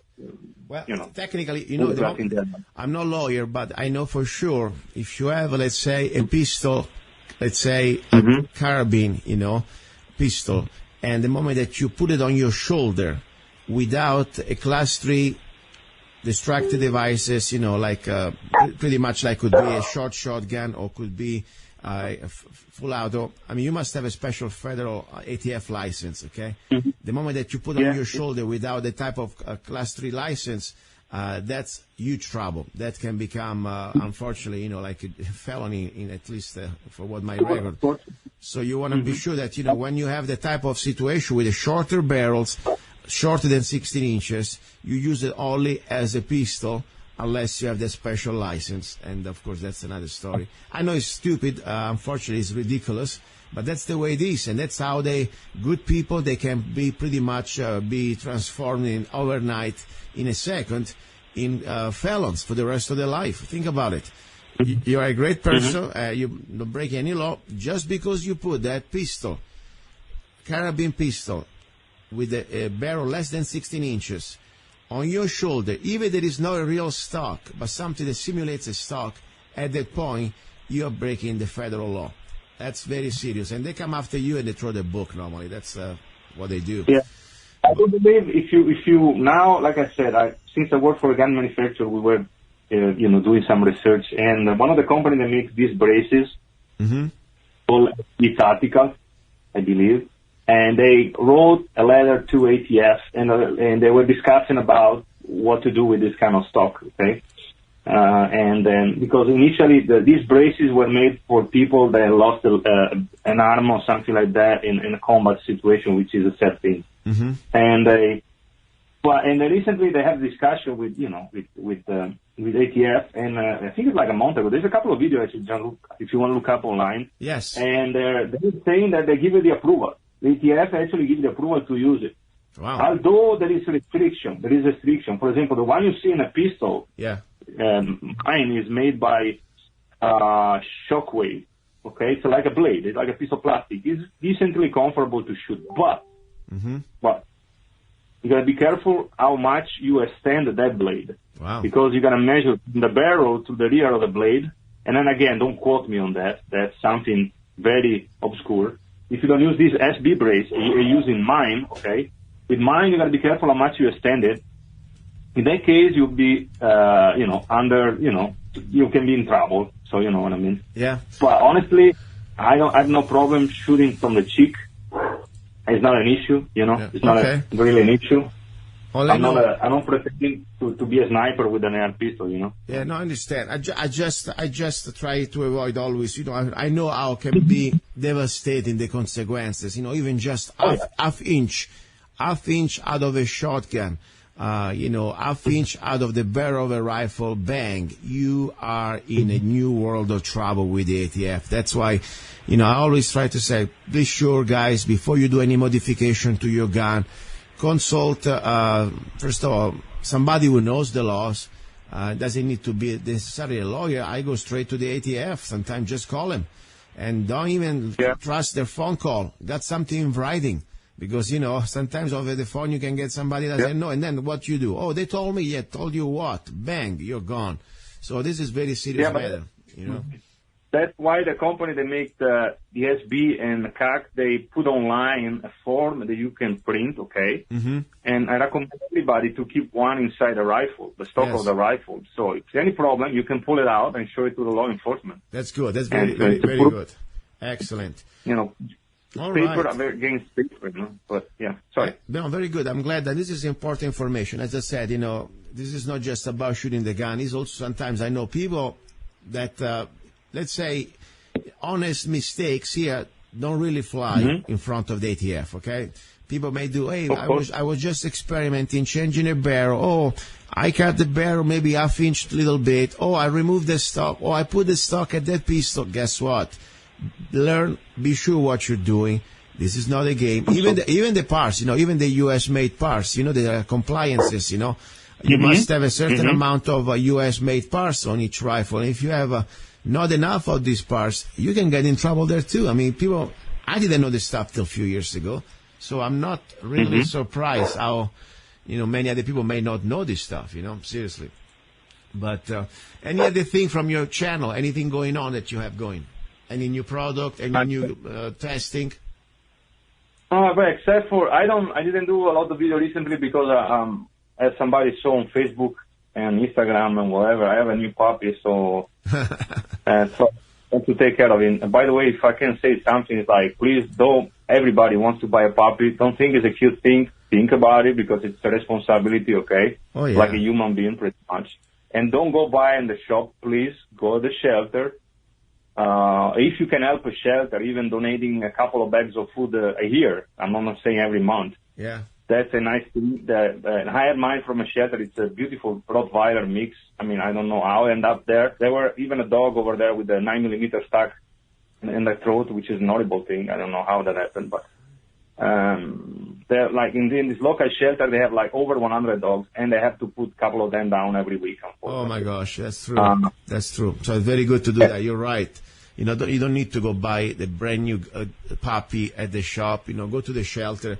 You save a life, and that's really also, you realize how sometimes some shelters may be better than others. By the end of the day, they're still places of torture, in my opinion, because they're there they know that if they don't go fast, these poor little guys, they will pretty much be ready to be killed. So it's only a question of time. That's why if you want to save a life of a little puppy or even a cat, go straight to the shelter, and you can find. And I think also sometimes, I tell you, I got a lot of little cats from the shelters. I'm not saying that they are better, but sometimes I really believe with all the animals that they went through pain, and especially they know that there's not exactly a happy place to be. When then you find them and they find you, because somehow they have the little connection that you can figure it out when you go to see them, it's almost a deeper relation. I almost think they remember. So you almost, they can understand. You saved them. You brought them to a regular life. That's very nice, All right, listen. Yeah, they're a trustworthy friend, Other than that, like I said, video-wise, I have a review of a leash that a friend of mine sent me in a collar. The friend that makes really nice things. It's called beaching, like yes, beaching, Statica. It's a veteran, a military veteran, which is he does video. Also has a YouTube channel. It's called the Prepper Bunker Outdoor, which is video about knives, prepping, and other stuff. And he makes really nice slings that I like. It's another important thing as part of your gear. Yes. Well, other than that, I might do another video, but better video when I'm finished with the knife. I do have planned an interview with my good friend Mark Kreb of Kreb Custom here in Waconda, Illinois. They make custom AKs, beautiful guns. Wow, that's great. And I wish I was working for them. But. I had an interview with a guy from Illinois that is a couple of years ago. He specialized in AK-47, and I think he's from Poland originally. Let's see if I remember his name. Probably you saw his channel. Let's see, AK-47. AK Operator Union. Which one? Yes. You remember him? What is his name? Let's see if Rob Sky. I don't know. Rob Sky. Yeah, Rob Sky. I don't know. Robsky or whatever. Robsky, yes, Robsky. By the way, I got not bad, almost 11,000 views on this little interview. But I know he's from around there. I think outside, the big city, that's why you can shoot also these rifles, by the way. But please remind your channel, how people can find you on YouTube. It's really easy. The name of the channel is Eltenda, as you read it, as you spell it. It's Eltenda channel. Really easy. You can find it. Another huge channel. I got 1,292 views, subscribers, which is good. And I mean, to me, like I said before, I don't do for money or business. If I can if our company send me something, okay, and I get a good deal, or if they send me a free sample, maybe, it's a small thing. I cannot pretend a rifle, Yeah. But that's the name for magazine. You never know. Listen, the point, all starts somewhere, and it's always beautiful, I always believe when you work hard and you try to do your best, the natural consequence would be very nice also if you can make a living out of that. You never know. I mean, they all start somewhere, and I know it takes a lot of time and effort because, especially video is more demanding than audio. You need to edit it, you need to put it together, upload it, even just the sides, on top even the concept, the lighting and everything they set up. It takes time. I understand that. But, you're doing something great, I believe, and also it's part of who you are, your legacy, what you love, the things that you love, and I think it's beautiful. You share with everybody. And maybe, who knows, maybe next year you're going to have 100,000 subscribers, and maybe at that point you don't need to work anymore for a gun company because all you can do is stay home with your dogs and reviews and shoot guns and get paid. That would be great.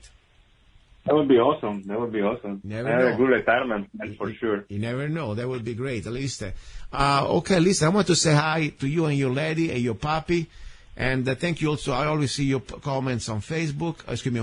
On YouTube, on my little channel there. And I appreciate your feedback always. And let me know whenever you got new products coming out, be in touch, okay?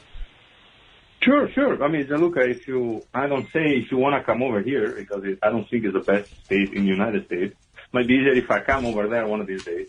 As a matter of fact, I go at SHOT Show every year, which is in Las Vegas. Okay, when you go to Las Vegas, let me know because I am only 2 hours away, okay, from one of my locations. You can get a pass too because you're a manufacturer, right? Yes. So you can ride and they can give you a pass. You got to pay for probably. Yeah, that's fine. You fine. can give a pass and you can spend 3 or 4 days. It's actually really interesting for your business too. No, I need to go to SHOT. This is going to be my first SHOT, the coming SHOT. I forgot the day. What is going to be the day, the time? Next year, I don't know. Normally, end of January, half of January. It depends. It's kind of. Yeah, winter for sure here. Yes. That I can tell you. It's always snowy when I leave from Illinois. So. No, I want to go next year for sure, and I was almost tempted to get a little stand, something. Who knows? We will see. But you got to think about it. There is a media day, which is really expensive. There is another day with a little range day. You know what I mean? Yeah. You can have a little stand outdoors. But get a stand inside is really, really, really expensive. No, I know the prices are out of their mind. But, for sure I need to go there, check it out, and meet some people, and I would love to meet you, man, okay? Of course, indeed. No problem, Gianluca. All right, listen. What I'm going to do now, what I want to do, if you want, you can stay with me, by the way. What I was going to do right now, last Sunday, I started to, let's say, share. I don't like the word teaching because even technically I got the instructor qualification as NRA for Refuse to Be a Victim program. But let's say I like to share the things that I learned on my latest instructor class that I passed for this program called Refuse to Be a Victim. It's a program created by the NRA years ago that is not about shooting. It is about, let's say, create a mindset and education to try to avoid to be a victim of criminals. So I'm going through pretty much their program, and I thought it would be something nice to share it on the air because, after all, that's for me the most important thing. As I said, a gun is a tool to be free and also to avoid bad things happening to an innocent person. But before we reach the gun, there are so many things we can do to avoid that situation, even just with awareness or preparation or being proactive. So if it's okay, it's up to you. I'm going to take a little Zanna coffee break, and then after that, I will be back with this Refuse to Be a Victim Part 2. Last Sunday I already did Part 1, and today we will go through other information that I think people may enjoy. If you have a gun or not out there, doesn't matter. This information is going to be benefiting everybody. Even if you are, you hate guns, fine, even better. I'm sure unless you're a masochist, you like to be, in pain or be a victim of a criminal, you would like to avoid to be a victim. So please listen to this part. And if you want, Fabrizio, you can stay with me. Now, just give me a break 1 second. I'm going to get Zanna coffee. Little break, we'll be back. You're listening to Love, Guns, and Freedom with luca-zanna on KTOX 1340 AM. Here we go. We are back on the air. You're listening to Love, Guns, and Freedom with luca-zanna. You hear my keys? I got my keys around the studio. It's a mess. I need to organize a little bit things. But now, this is the moment of guns, and I want to take a break. I'm on the air with my friend Eltenda from the Eltenda channel, YouTube. Is a, let's say, first of all, it's a new American in process. The man is great. He's from Italy, like I'm myself from Italy, and is in the process to become an American. I love that. And I love the fact that he loves guns. He understands the Second Amendment, and that's the type of people I really like to be hanging around. Sometimes I have friends in Italy that, I like them, they're my friends, but they come from a mindset completely different. They don't understand. They say, why do you want guns? Why do you need guns? Because unfortunately, we've been trained in history, in Europe in general, that slaves, subjects, they don't really need guns because only the men of the king's men have guns. And normally the average person out there was not really allowed to have a weapon unless going for hunting purposes. And this is exactly the different mentality, the also right that we have in America. What do you think about that, Fabrizio? This mindset.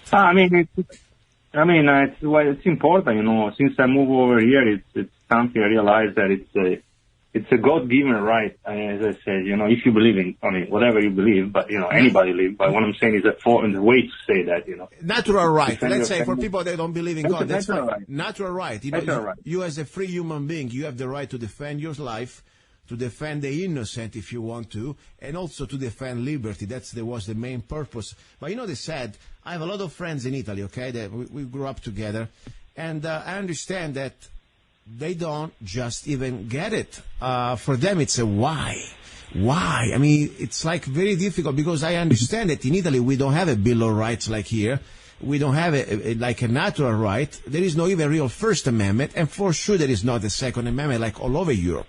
Do you have any friends out there that look at you like a weirdo? Because, you're really into gun business on top. Not only, you like guns, but also you make guns and you carry guns. Do you have any family relative in Italy say, maybe you're a little crazy out there, gun nuts? No. I have, mom and dad, mom and my papa. Yeah. They understand guns? They've always been afraid, you know what I mean? They come from two different, English, social extraction, My mom was a Christian, party.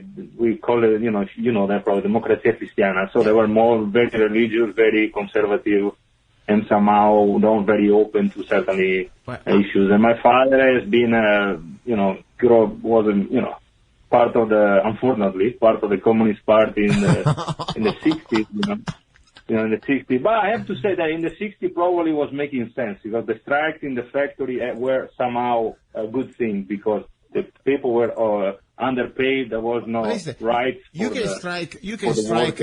My opinion, you don't need to be a communist to strike. You need to be a human being.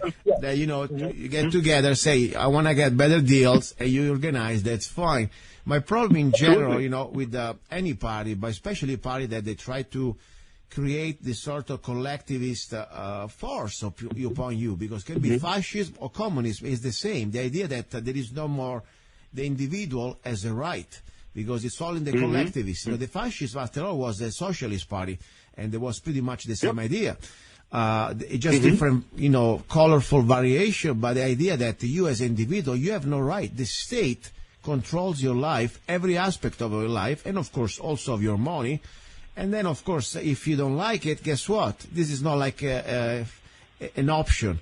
You will be forced to comply. And that's what socialism, like the fascism, did, and also like communism did in general in history.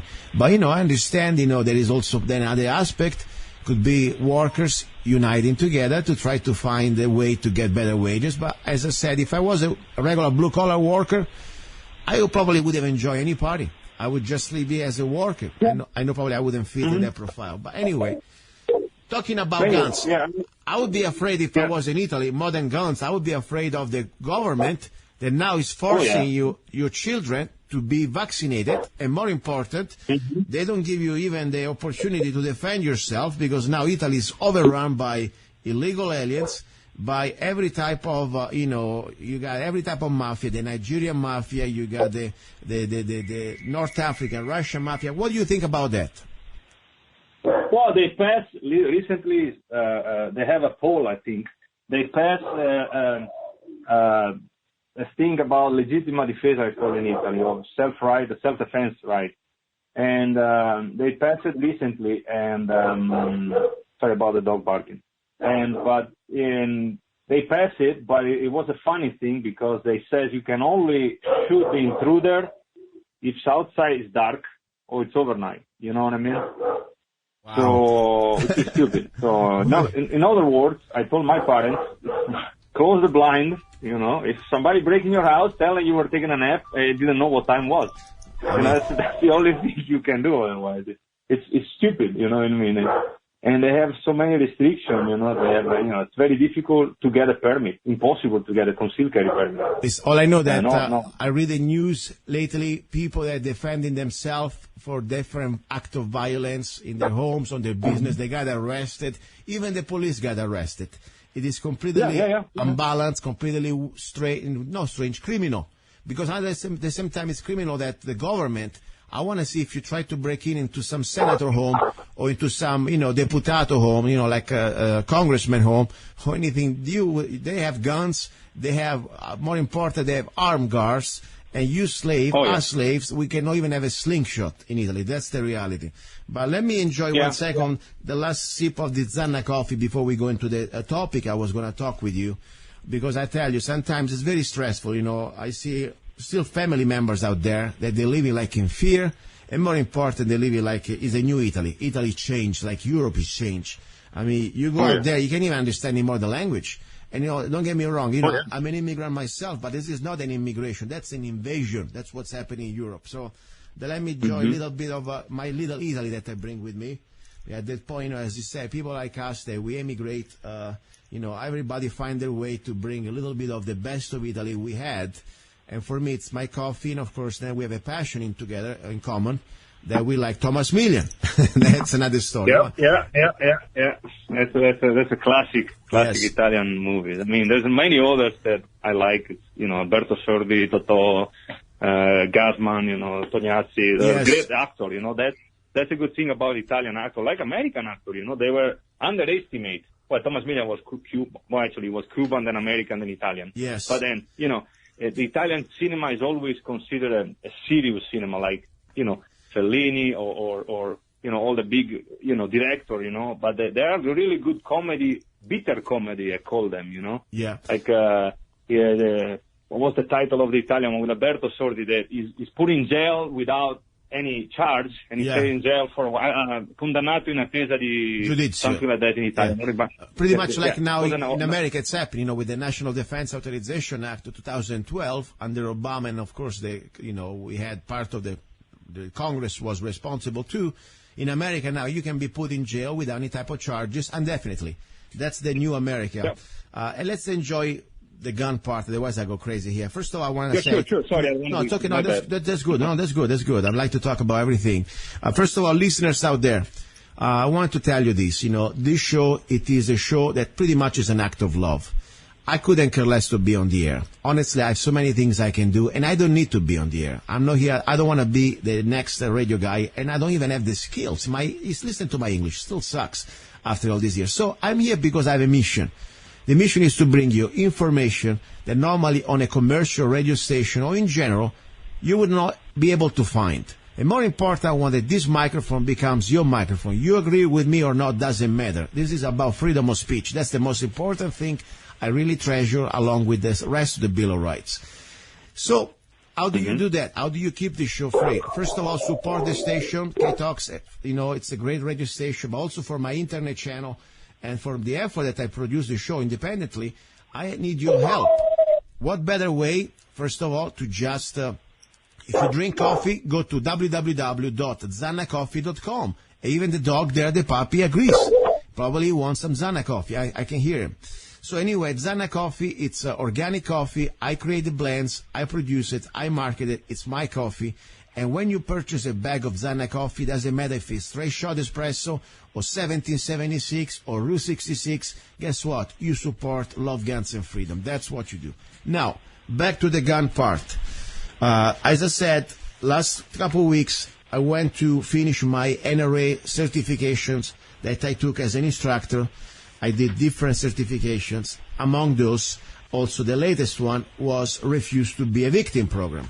Now, I don't go exactly by the NRA program everything, because I'm trying to always reinterpret and to recreate my own curriculum. So what I'm sharing with you now, it is not the official NRA program about Refuse to be a Victim, but it is what I like, what I learn, maybe under my own opinions and eyes. So let's continue the part. The idea is to try to avoid scumbags in your life and you become a victim. That's pretty much my not politically correct interpretation. How do we avoid to have criminals finding us like easy victims? One of the places that normally people underestimate, it's the home. You think at home you're safe, right? I think almost everybody think at home is safe. Is it for you the same, Fabrizio? Oh yeah, well, I mean, it's I would say yes. It's in emergency case, I call it my fortress. Yeah, that what you think. It is for sure the most private place we have, because after all, we have the keys. It's our place. Nobody's allowed unless we want it. But that's also a little false sense of security, especially if you live in the average American home. For example. I'm sure you have a lot of windows out there, and maybe some people have also these doors with the glass. And more important, you don't even need that. Just the average American door, entry door, I don't care how strong it is, the frame, it is just a piece of wood, and the screws, they are really small screws that I practically tested myself with one kick, without being trained, maybe two kicks. You can completely breach out that door in less than 2 seconds. Did you ever thought about that, Fabrizio? Yes. Actually, somebody told me that when they install the screws, they use some really short screws. Inside the door. Yeah. They really use some short screws from attach the frame to the wall. One of the things they recommend is actually replace those screws with longer one. Not that it's going to be defeat the aggressor, but that might a little bit help. But yes, indeed, the door over here are ridiculous lightweight. In Italy, in Italy, I'm assuming they sell them over here too. We have the porte blindate, they call them. The blind, they're not blind, armored doors, whatever you want to call them. They're really heavy-duty door with kind of impressive, actually, and heavy. And they defend your house a little bit better. Although there's always a way they can find to open this door. I mean, criminals are full of resources, you know. Oh, listen, no place, every place can be taken over. Doesn't matter, you know, it's only a question of time or resources. But one thing we must achieve to at least have some sort of, let's say, delay in their time. Because the point is, for example, you are in front of your TV, enjoy your time with your lady and your dogs, watching a movie maybe.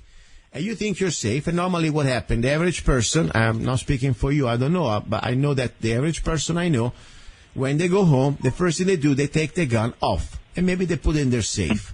So at that point, you are in front of your television, and you watch your movie, you're in some sort of, let's say, safe environment, at least you think that, but for a dedicated home invader, that maybe can be more than one, and now we know home invasions, they are pretty much done in group, because rats walk in pack.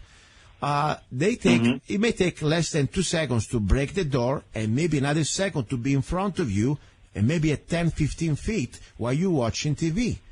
And that's something that people takes another 2 seconds to say, is it really happening to me? And at that point, it's too late. The average person cannot run fast enough to the safe and open the safe and get the gun. So the point is, I really believe that there are some things we should do to at least reinforce the entrance. That means the doors, entry doors, number one. Now, without even going to the expensive world of porte blindate, you know, armored doors that they are really nice, but they are really expensive. The most important thing we can do, it is the frame itself, how the door is anchored to the frame. And there are some very affordable solutions that, for example, you can buy also at, hardware stores like Home Depot. Even I don't try to push Home Depot. By the way, I can't stand the shop. I always get lost there. But anyway, there are, for example, plugs. They are like where you put your screws. They are these steel, let's say, call them steel door frames. That they are probably a little longer than the average one. And then, of course, you go down with the deeper screws. Their kit is about $70, $80, easy to install. And right there, with the average exterior door, that means it's not a typical, olive door. Just right there, with the extra point of reinforcement to the frame, you have at least a door that's going to withstand much more, effort from the average scumbag to try to break in. If somebody starts to pound the door and kick it, you have the time to get up and have a plan. So that's the first thing I would like to suggest everybody, to get at least reinforce their doors in the best way they can. Now, second thing, avoid a typical chain belt, because that's really something easy to cut. It takes a second with a bolt cutter, okay? There are alternatives, for example, like the little lock that you can put behind the security, instead of the security chain. Now, another important thing, there is technology out there.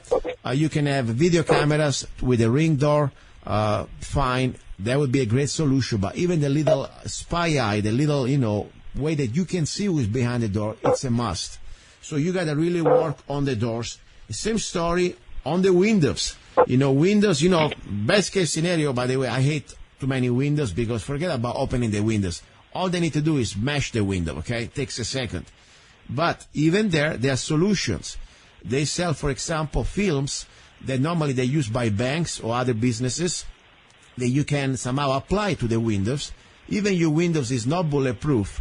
With this special film, it will take much more, let's say, hits by a hammer or let's say a rock or anything to break it down. And it would take a lot of more time, and it will give you the opportunity to realize that somebody's breaking the window. Did you ever see any of these special films that you can apply to the windows? They make the windows almost bulletproof. Yeah. I think actually that some of them can be ordered online at whatever store, I'm agree with you, everything can give you, anything can give you a few seconds of advantage is good, it's like light on a weapon, for example, Yeah. Everyone is like, I got a 6,000, I'm making an example, 6,000 lumen torch. I'm like, well, you don't need a 6,000, because I explain to everybody, your light won't be on all the time. You got to switch it on, blind the guy in front of you, and then turn it off, because you're going to give away your solution and your position. Sorry. Yes.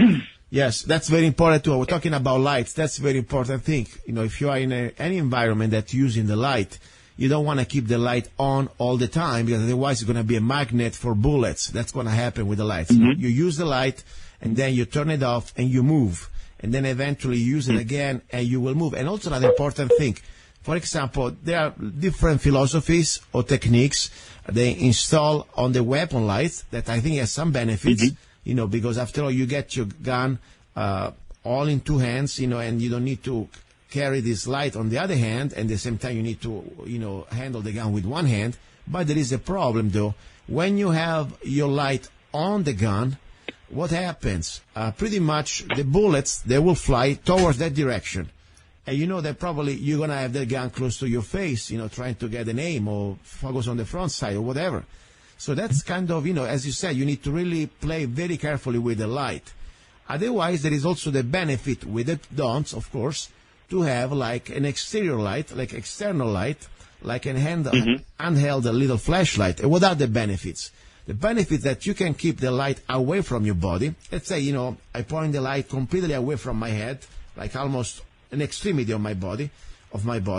At that point, let's say somebody's trying to shoot, they will try to shoot at the light, and hopefully they don't see my body, or at least they don't go straight to my body. And of course, we have the don'ts, is that meanwhile, I will have to handle, grip my gun with one hand wholly. So there is both ways. But the point is, no matter what, have a light, especially anywhere, but especially in your house, you must always be sure to articulate, to see and identify your threat. That's a fact. So anyway, we were talking about homes. Go ahead. No, and plus the night, between the slashes, night vision, that you acquire when you wake up, Yes. Your eyes are good, of course.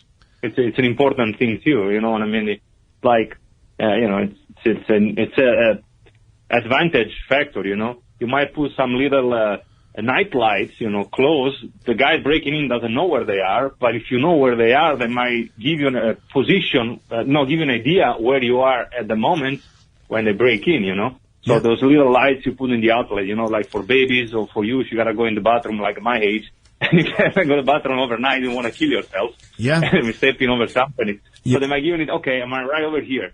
So I can maybe hide behind the fridge. Not that it's gonna do a lot, but at least I give you an idea where they are too, Exactly. Or, there's a lot of ways to, to make your house safer. If you're in an emergency situation, again, it's the poop hit the fan, and really, really, really gets bad.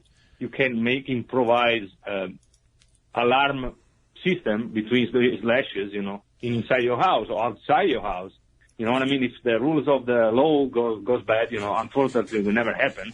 Yeah, the point to have a plan. Whatever you're doing, have a plan and rehearse it. Don't just say, okay, I'll sort it out. So it's important, of course, that you have a way that, one thing I like, for example, is motion sensor lights around the house. Because, if somebody breaks in, at least every time they move, you can see the light going around. And that's going to be interesting.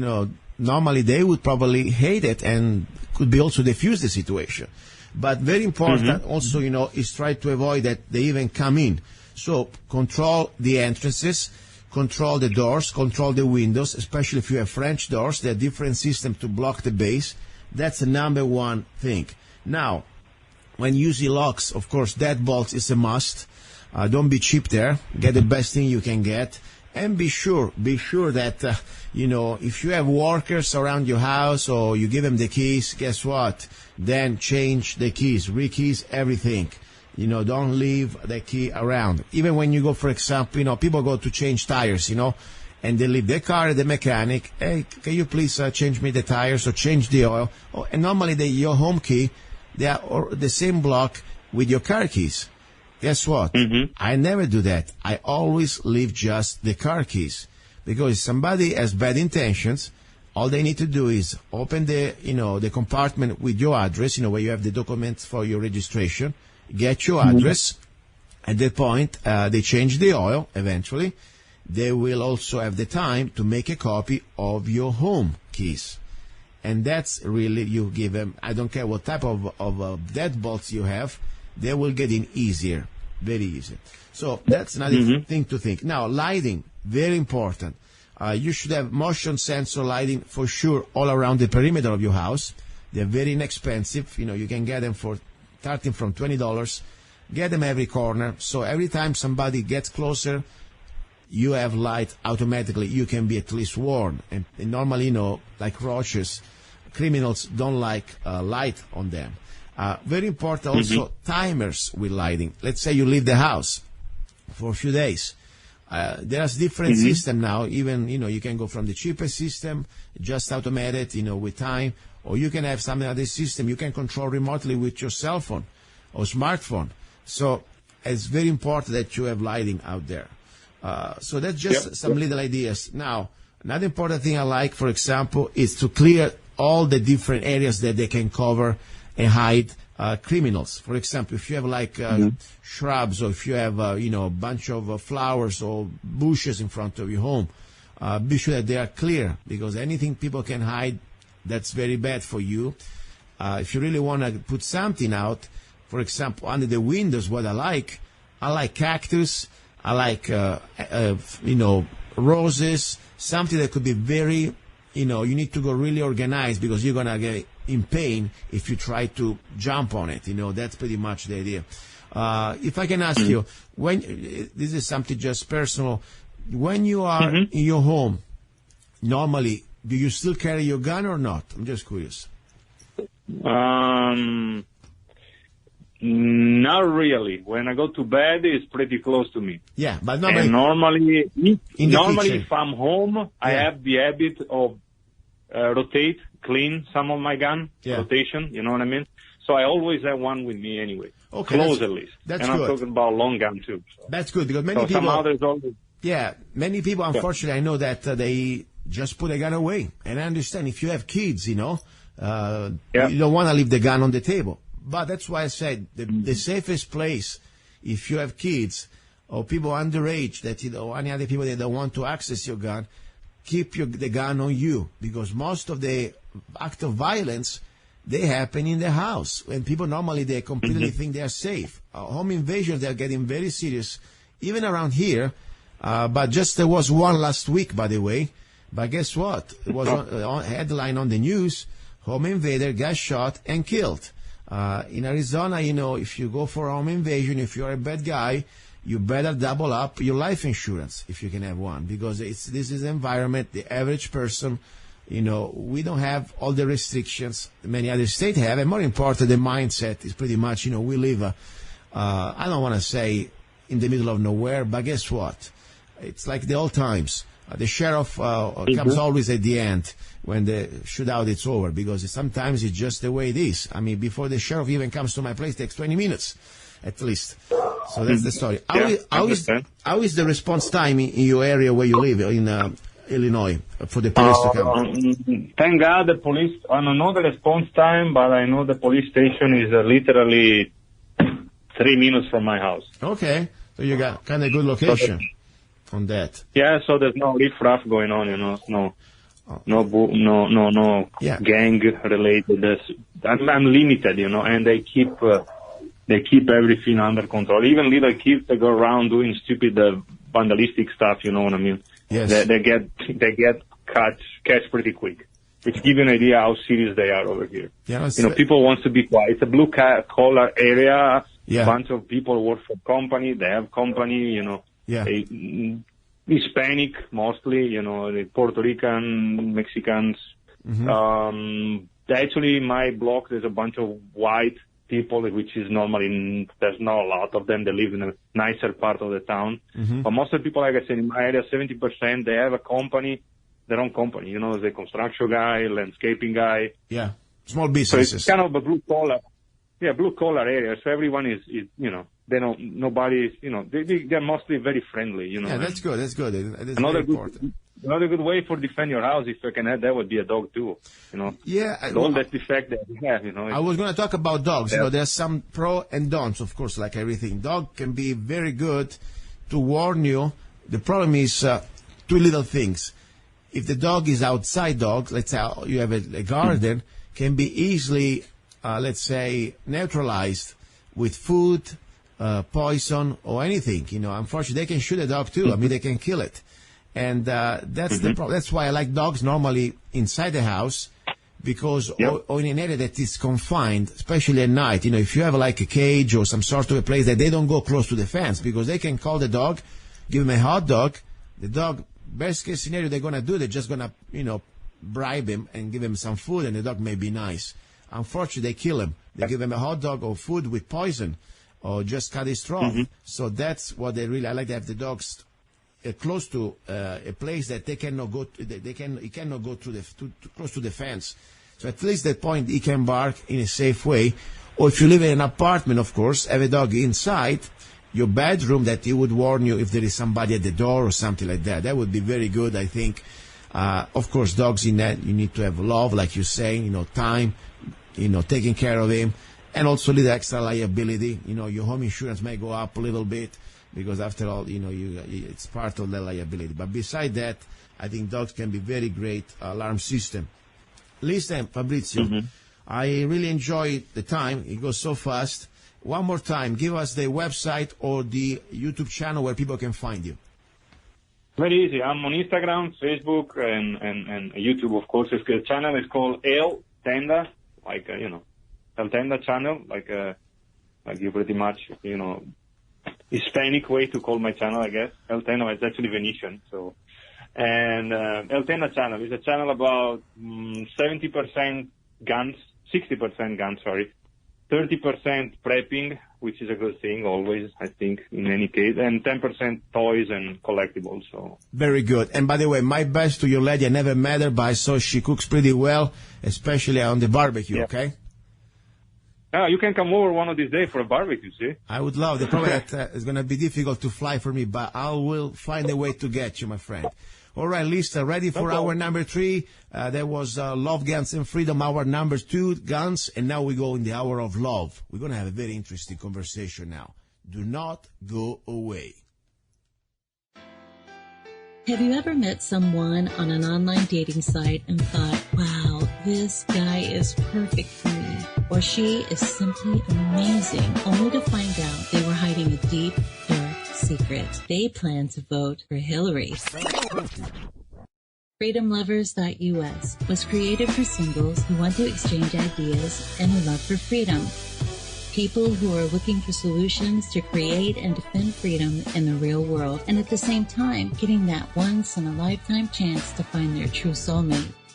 Whether you are interested in meeting your soulmate, making new friends, networking, or hanging out with that like-minded liberty lover, visit FreedomLovers.us. It's the first free dating site and community. So patriots, don't waste your time with other dating sites. FreedomLovers.us is the place where like-minded singles really click. Here we go, guys and girls. You're listening to Love, Guns, and Freedom with luca-zanna. This is the hour about love. People say, what are you going to talk about love? As I said, this hour is about many things. Many things can be love. Love even for things that you like to do, things that you enjoy doing. I must tell you, I'm very blessed, and I appreciated the opportunity that I had in life. Of course, I work hard, but at the same time, sometimes doesn't help. Sometimes doesn't really mean that you work hard, you're going to make it. But I've been blessed to being able to do things that I enjoy doing. That's for me priceless. It is not even about money.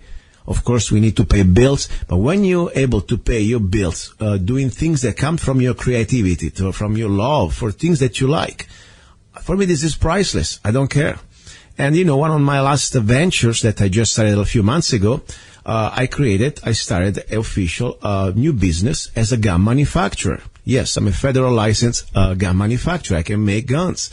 But that's not even the fun part. That when you deal with bureaucracy and, regulations, that's the painful part. What I like about this business to create not just a gun, but to create an idea, to create, let's say almost a philosophy behind that gun. After all, for me, a gun is a tool to represent freedom, a tool that represents, awakening our spirit of survival in us. So it's something to defend us against evil. And then, of course, I like to create my own way, coming from my background, coming also from things that I've been learning the last few years, an identity for each gun. Specifically, I came out with this new concept rifle. It is called Skadi. Skadi was a goddess or a demi-goddess from Norway or Sweden, or let's say that part of the world, let's put it this way. That is, for me, is a very interesting figure because she was a woman, technically, or at least she was a lady. She was a giant, but at the same time, she was also somebody who was so dedicated and resolute to avenge her father, who was slain by the gods, that she fought alone against all the gods. And she was a formidable fighter, and more important, she was also, a goddess of the winter, and many other things. Now, people say, wow, you have all to do all this for a rifle? Yes, because for me, as I say, a rifle becomes almost like a person, and also has some characteristics. So I wanted to create also an image for this rifle called Skadi, manufactured by Zanna Enterprises LLC, and I wanted to put together like a short commercial / movie. I'm not really into movies. I don't care about movies, but I thought when I met Charles Black, my friend director, why don't we make something different? Not just the typical shooting, bang, bang, bang, and buy the rifle. No, I wanted to create a real story.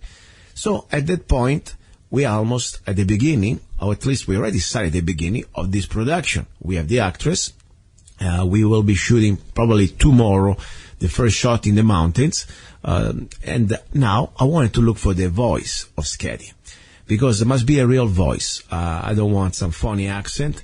I want a woman who is not a girl, but is a woman and also is a goddess in her way. And it must be a special voice. And more important, I want a voice that can speak English, of course, but the accent must be not from Italy or from Kansas, must be from Sweden. So I really believe I found the real Skadi when it comes down to the voice. And right now, I have her on my show live from Stockholm. And I will call her right now as a Skadi from Stockholm. Skadi, are you there? Hi, Luca. Yes, I'm here. There we go. You see?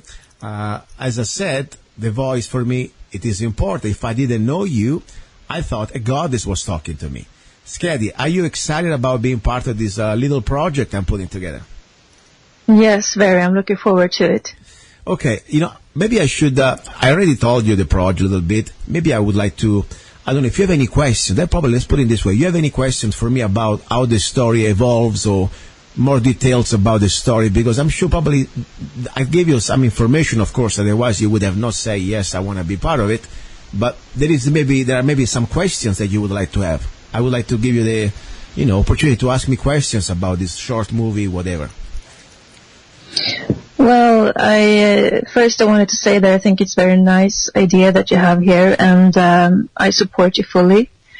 And I'm very glad that you're choosing the Nordic angle.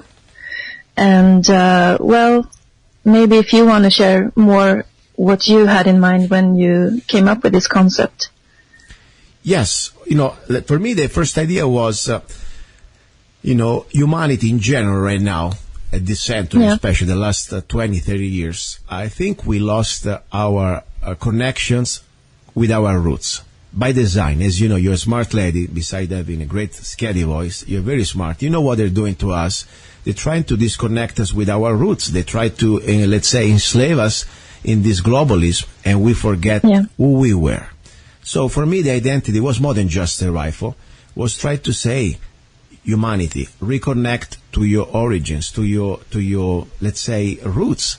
That's the most important thing, because at that point, when we reconnect with our roots, we can find again our spirit, and I call it a warrior spirit, but not in a violent way. It is in a positive way, in a way to say we want to stand against evil. We will not be silent when evil is in front of us.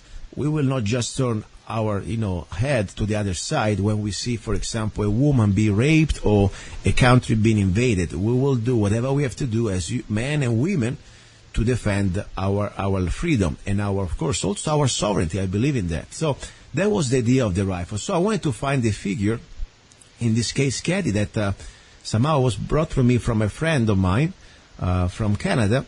who told me more about that, and I started to study a little bit, and I liked their figure because, well, after all, it wasn't a real goddess. She was still human, but she was not afraid to fight all the gods alone, and that seemed against all odds.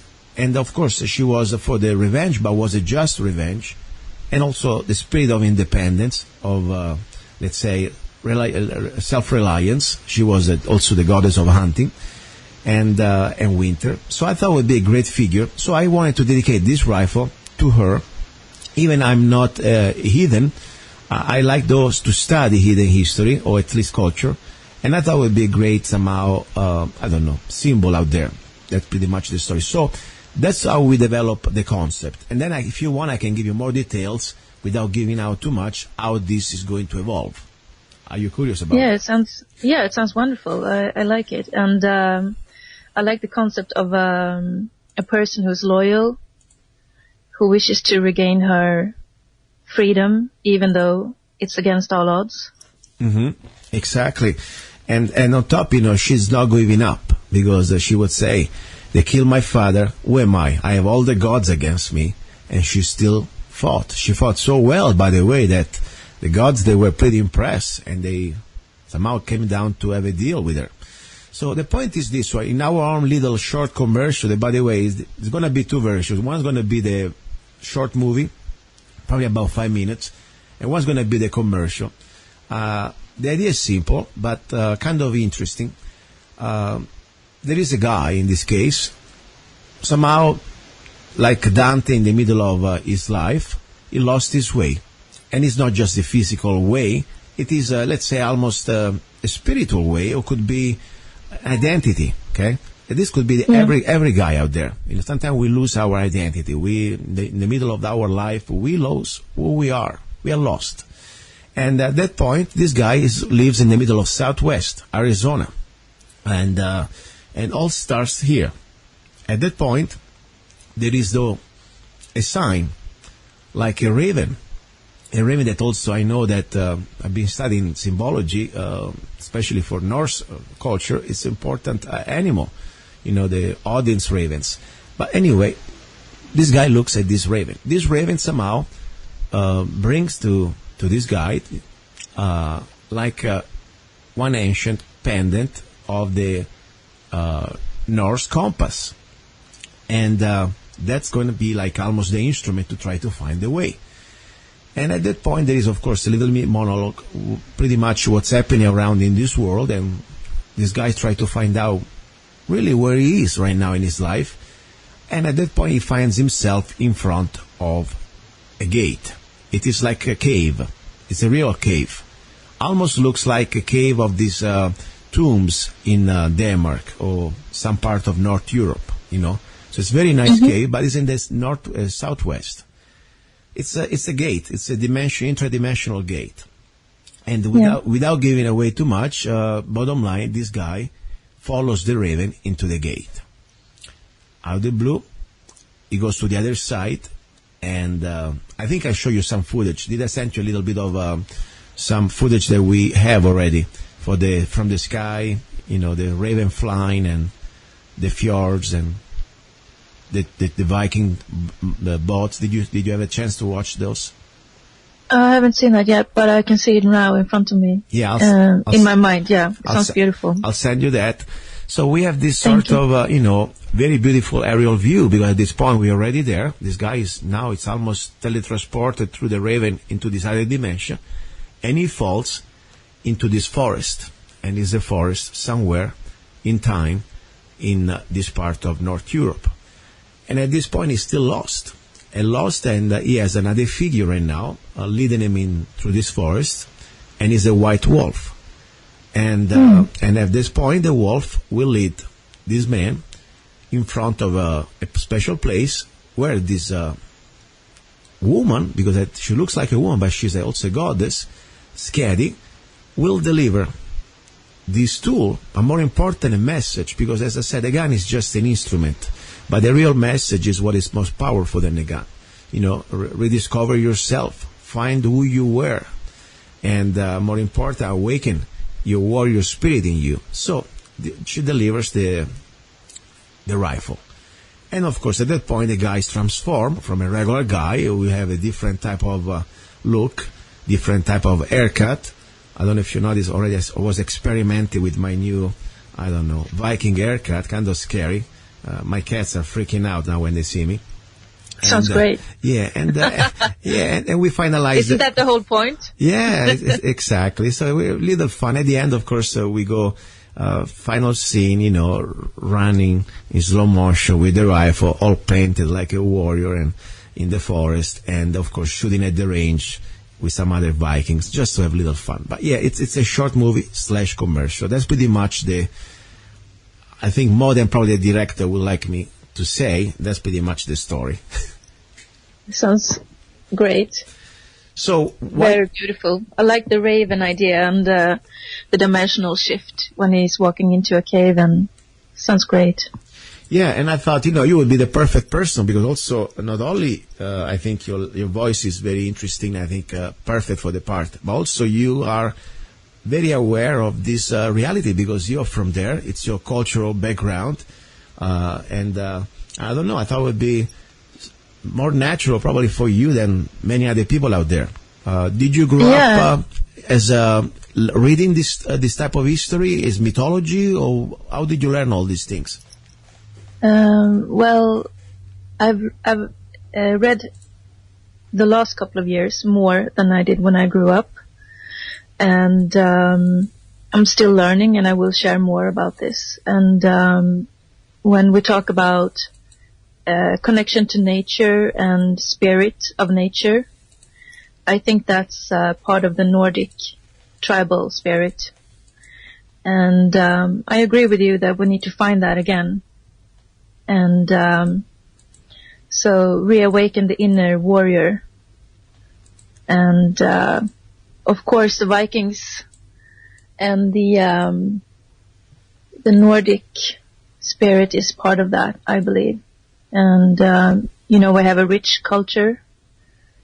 And I'm also interested in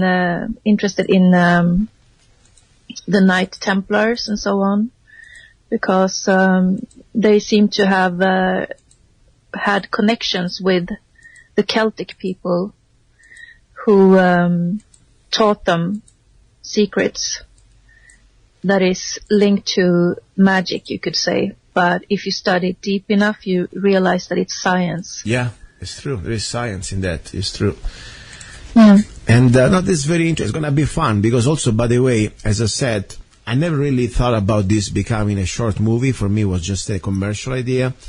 But then, Charles, the director of this project, he really is into this sort of, trying to get out as a short movie. So now he's already trying to get into different festivals, and he's already got accepted just because of the idea on different festivals. So you never know. I said, could be fun. It could be maybe the beginning of a new interesting project. So I thought, why not? That would be nice. And by the way, I found out that, for me, it's all new. I'm not really into movies. I don't know anything about movies. I have no ambitions to become or to be an actor at all. But I found out that Charles also... Threat has been detected. 1 second. Yeah, you see, I'm already under attack here. One second. Yeah. There we go. Anyway, what I was saying, this short is been already accepted to the official movie industry database that is called, let's see how they call it here, let's see, I sent it to you before, IDMB. Anyway, it's the official database for all the movies. Okay, when the movie become officially a movie, it's IMDb. So it's already, I didn't know that you need to go through a process of examination. I mean, there is like some sort of let's say, staff that reviews the project before they give you the approval. So Skadi has been officially approved in the American industry of movie industry as a short movie, and that would be fun, because for people that, for example, want to become actors or whatever, it's a credit, why not? Yeah, congratulations. That would be also, even, of course, you are there in Sweden, but hey, you're going to be the official voice, and that's an acting career too, so you never know. Maybe tomorrow you may do more movies as a voiceover. You never know. You have for sure the first official movie. Is it this the first official USA movie you're in? Yeah. Wow. So that's you can Yeah, it is. We could have a red carpet event. You never know. I mean, listen, maybe this could be the way that today, you know, as I said, I don't do this, but I know friends that they are into acting, and they always need to have a resume to start to look for other parts, and they start somewhere, and the credit is always good to have, and more important, you can show, you know, your talent. So that would be fun thing. You never know. I always say everything is possible out there. Question, how is the summer right now in Sweden? What is the weather? Oh, it's so beautiful here right now. It's green, lush forests, beautiful scents from flowering trees. It's gorgeous. It's magical, especially when we get closer to midsummer, which is a very magical event over here. And we gather flowers and we tie to what do you say? It's we decorate our hair with flowers. Yes. And yeah, it's such a beautiful time over here. You should come and visit. I would like to do that. That would be great. And more important, you know, I saw some of the photos there. It's so beautiful. I don't know, you know, I always believe I start to have I don't know, maybe new form of understanding what could be my past and my present. And a few years ago, I wasn't really into reincarnation in different lives. But last few years, I started to have the feeling that I've been reliving some emotion, some more important, some part of life. But more important, I've been having some memories of places and things that I have no idea. And when I started to discover and learn more about it, I thought it was just a dream. Instead, they were real. So I start to believe, in my humble opinion here, that maybe we have more than one life. And maybe, you know, as I said, also when Skadi says, remember who you were. You know, the point is, don't you think, what do you think about that? Maybe are we on the different journeys, the soul, like almost rebirthed several times? What is your opinion on that? Well, I think it's fascinating that you're finding back to some deeper part of your true essence. And I think it's a global phenomena.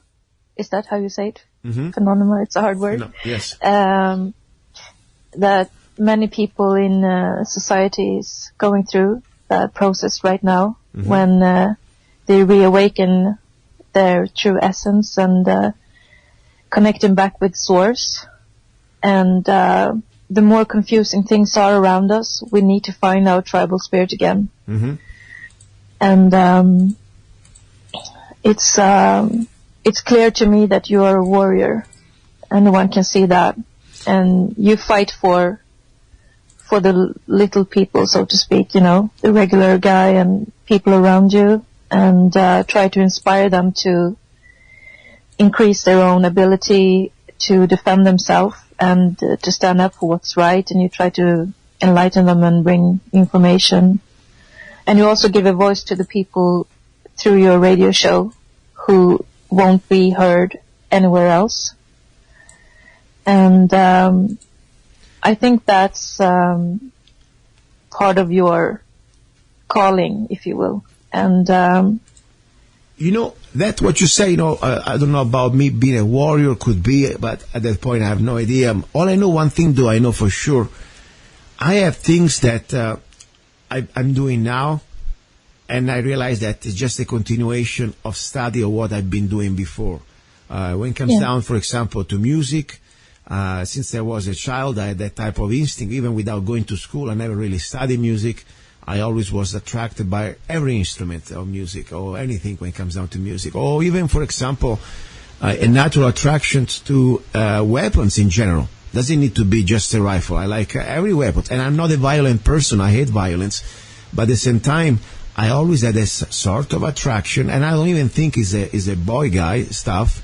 For me, it was like I had dreams about places and languages that I could not understand. And I was surrounded by weapons. That was really freaks me out a little bit sometimes the last few years, you know. So I don't know. I start to believe maybe really we have a chance to go through several bodies, several lives. I know probably many Christians will hate me for that, but that's the way I think, guys. I believe that maybe that's is almost like a a rebirth a few times till we find our complete circle. And that's why sometimes I do things that I never had really any education on doing them, but I find pretty natural, and I like to do them. And I feel pretty, I don't know, almost like I already knew how to do some stuff, So I don't know. Maybe that's genetic memories. That's what could be. Maybe my ancestors. But I had always a connection with north part of Europe. People say, but you're from Rome. Yeah, in this life I was from Rome. But maybe, who knows, maybe my great-great-great-great-grandfather was from Germany, or maybe he was from Sweden. Who knows? Yeah. But also I think that, as you say, we have a genetic memory because the basic building blocks that we're made from is basically recycled material, and because nothing can ever be destroyed, but it's recycled, and we have cellular memories.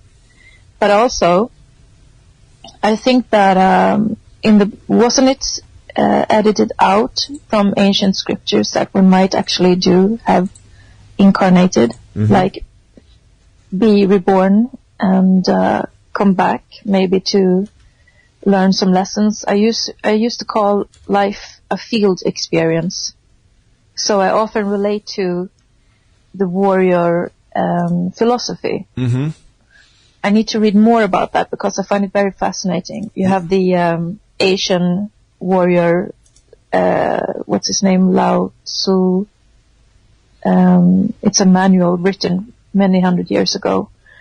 And we also have the code of conduct. You should defend the weaker. And I was thinking about that. You're an artist, and you have been since young age, and you talk about schooling, but my honest opinion is that the school system is about crushing your spirit. That's true. That's true. Yeah. Unfortunately, most of the schools is not about make you think with your own brain, but tell you how to think. That's true. So being an artist is what I feel sincerely will actually be what helps save us all, because artists can mingle with all sorts of people, and they can blend in anywhere. They can actually communicate directly to people's heart and touch you deep in your heart and open your heart in ways that is unique. And if you take music, for example,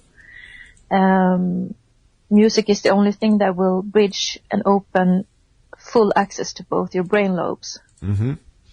It's this basic tribal thing with the beat and the pulse and the bass.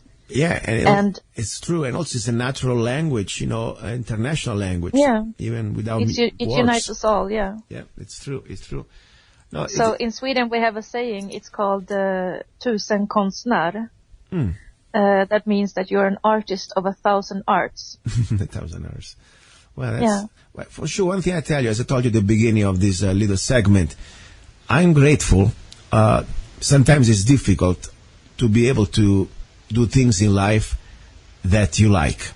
I know because, I have friends, I have family people that sometimes you have to do the thing that you can do and you're allowed to do. That's it. Sometimes, you do things in life you don't want to do but pay bills. And that's sometimes, okay, you're grateful you can pay bills, but at the end can be a little sad because, maybe you have dreams, things that you enjoy doing. And in my life, I was grateful one thing. I never had to work for anybody. I started working when I was 16, and I always work like, let's say, independent contractor, okay? So that means, but more important, I was able to do things I chose, I like. Since I was, a young boy, I like to do surfing or windsurfing, and that was my life. It was, as a business, I was an instructor in windsurfing, and then, of course, other things in the music business.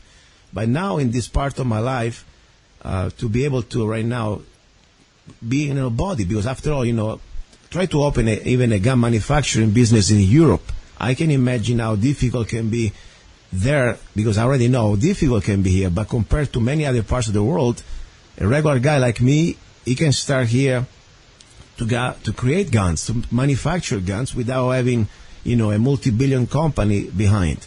So I'm grateful to be here in America and to do things that I enjoy doing. Like, as I said, this is my little new venture. And it's a journey, and it's beautiful. And I like to see, I interact with great people like you, and I find incredible people that we work together. And I try always to have harmony. Whatever I do, as I said, is not we're not here to. The goal is not, to be stressed or to be. Sometimes, you go in some work environment. Oh my gosh, I'm stuck to work with that person, and yes, I'm gonna get paid, but at the end you're gonna get stressed. It's not worth it. My goal is, first of all, have harmony. Whatever we do, something we enjoy doing it. And then, of course, we try to make some business sense, make it in a professional way, and hopefully we can also, make a living out of this. That's the idea, of course. What is the job market right now in Sweden for the average citizen out there? How things are? What is the market for works? Is easy to find a job? Interesting that you should ask that, since the discussions I had today with another Swedish person over here, and it turns out that the market for a Swedish white Caucasian doesn't look very good. And as you know, we've had a huge influx from non-Christian cultures who settle over here in Europe, and especially the Nordic countries, and they are privileged on the work market and on the financial market in general, sadly. And it seems to be conflicting, the various reports on how the market really is, because officially we can hear through the mainstream channels that it's a great work market, and they're looking for people. But let's say both you and I think and vibrate on a level that is we're artists, both of us. And artists struggle in general in society, because society doesn't favor free spirits. They want to cultivate a good worker bee, Yes, that's true. Yeah. So artists in general, they do struggle.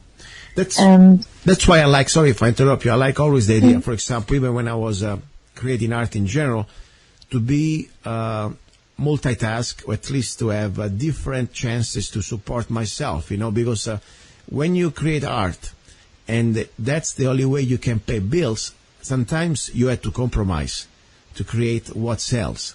But if you already have, for example, other ways that pay your life, then you can create art in a more free way. For example, I make my music. I don't write songs for, oh my gosh, I need to satisfy this audience, or I need to create this niche, or whatever. I just write what I like, what I think, what I feel.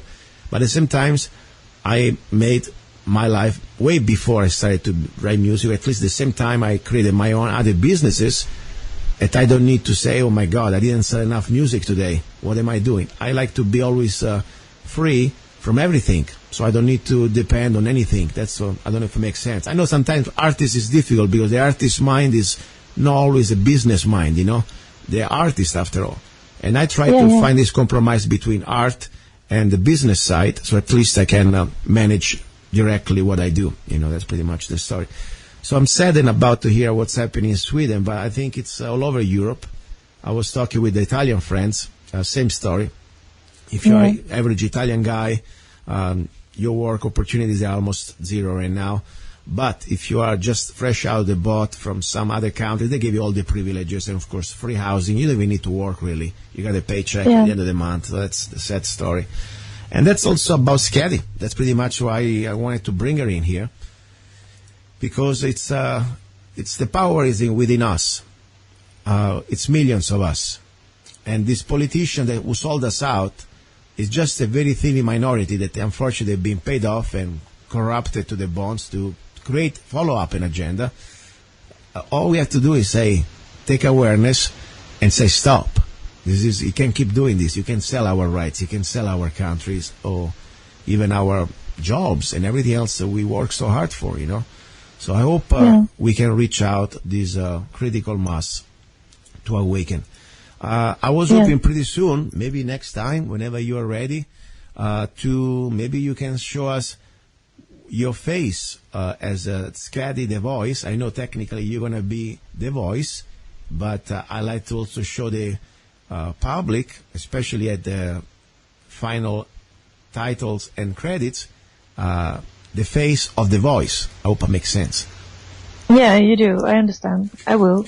Okay, that would be fun. And, sorry? No, that would be fun. Yeah, it would. And I was thinking what you just said there about the, that we need to regain power within ourselves. And as an artist, you need to be self-motivational. You need to constantly try to pick yourself up and keep on going. Just keep on going, even though you may not get that job or you may struggle. Always try again the next day. And that's basically what you're trying to do here too. Bring back the spirit and keep up the spirit. Yes. Listen, I want to say, first of all, thank you for spending time here with me on the air and be in touch. And I want to give you right now, I always do this at the end for my guests. Pretty much this is open microphone, okay? You can say whatever you want. If you want to sell popcorn, you can do that too, okay? I don't care. Whatever message you have, regardless, Skadi, anything you want to say, I give you 3 minutes or whatever time you need to close this, and you got the floor. Skadi from Stockholm on KTOX 1340 AM, Love, Guns and Freedom. Go ahead. Thank you. Yeah, Skadi. Then I would like to welcome you to Europe, even though you may hear that there are things going on over here too. As I said, I want to build bridges between America and Europe because I love America, and Europe is a wonderful continent.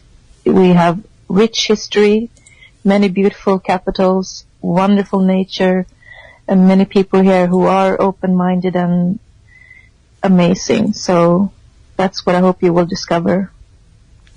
That would be great. That would be great. As I said, life, everything is possible. And sometimes, we are here for a reason. And I don't know what is the reason, but all I know that I like to try to, as I said, discover everything I can. And this is part of our probably, let's say, experience that we create in this life. And maybe it's going to come back with us for the next life. All I know that, as I said, I really believe that there is more than just one life that we go through. And all these emotions and all this learning experience, it's almost like a process. Sometimes, unfortunately, we forget about it, but our DNA still remembers. Skadi from Stockholm, I really appreciate your friendship and thank you for being part of the project. Please be in touch. Meanwhile, you guys, listeners, don't go away. I have the final part of the final hour. You're listening to Love, Guns and Freedom. Do not go away. He's a songwriter, a poet, a rifleman. I'm not afraid. And a constitutional activist. I'm not afraid. Italian by birth. I'm not afraid. American by choice. Gianluca Zanna. I'm not afraid. And his new CD, Love, Guns, and Freedom. 16 powerful songs on one CD from the heart of a patriot.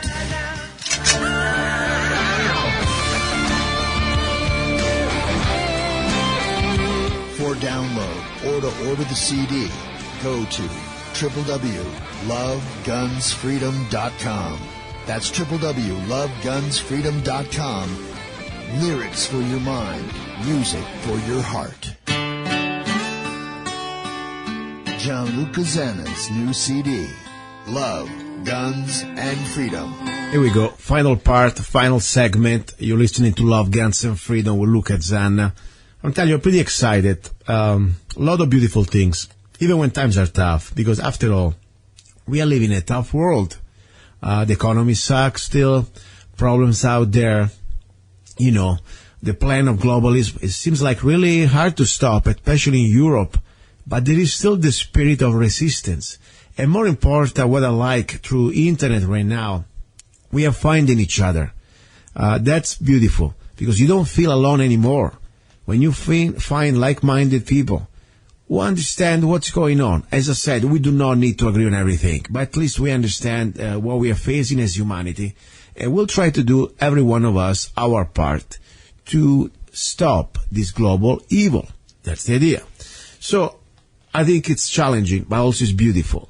Now, this hour, normally, I try to loosen up a little bit.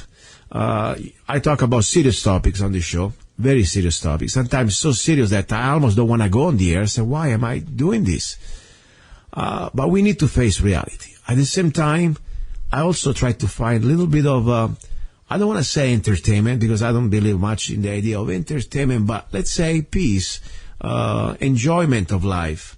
Try to reconnect with our humanity so we can somehow, let's say, fight another day. You know, we are not robots. We can stay 24/7, always focusing on the terrible things of this planet. We try to, most important, also nourish our body and nourish our mind and soul with beautiful things. Now, one thing I want to remind you, freedomlovers.us. I created this site completely free. It is not just the typical dating site. No. The idea is to network, to find friends, like-minded people from around the world that you can pretty much connect, share photos, share videos, create a blog. You can create your own blog. You can update news. You can find also maybe your special friend. Maybe you can find your love of your life. Who knows? It's free. And when I say it's free, I mean somebody's paying for it, of course. That's one of my sponsors, one of my companies. And technically, it's my radio show, Love, Guns, and Freedom, pays for it, and I would like you use it. So go to www.freedomlovers.us, create an account. You don't even need to put your real name, but just go out, start to connect with more people, and spread the voice out. I really appreciate it, because that's what's the idea. It is the idea to have a place where you can connect with like-minded people. As I said, on this site, I don't have any discrimination. You can be whatever you want. All I say, respect each other. Respect each other, respect the individualism of each other. I don't believe in collectivists. If you are for an authoritarian form of government that try to force the individual in submission, probably this is not the right place. But if you believe in freedom, you respect the individuals of other people, the individuality of other people, you're more than welcome. There are no parties here. There is no left or right. It's about freedom or tyranny. Simple as that. So that's the idea. Now, another important thing about the show. I'm going to announce officially now, I might have the date probably next week, finally, the book, the poetry book, erotic poetry book, Perfectly Crazy, is finally ready. Yes, it's going through now Amazon, all the different things, and should be ready in ebook format probably in about maybe a week. I will also have a website. I will give it to you probably next time. I can give it to you even right now, even officially it's not up yet. erotic-poems-book.com or perfectlycrazy.us. You can download a book for $4.99, and also we'll have the free audio version that I'm creating these days. It's going to be a nice package. It's going to be nice with a lot of good poems. As I said, as a warning, this book, it is not for everybody.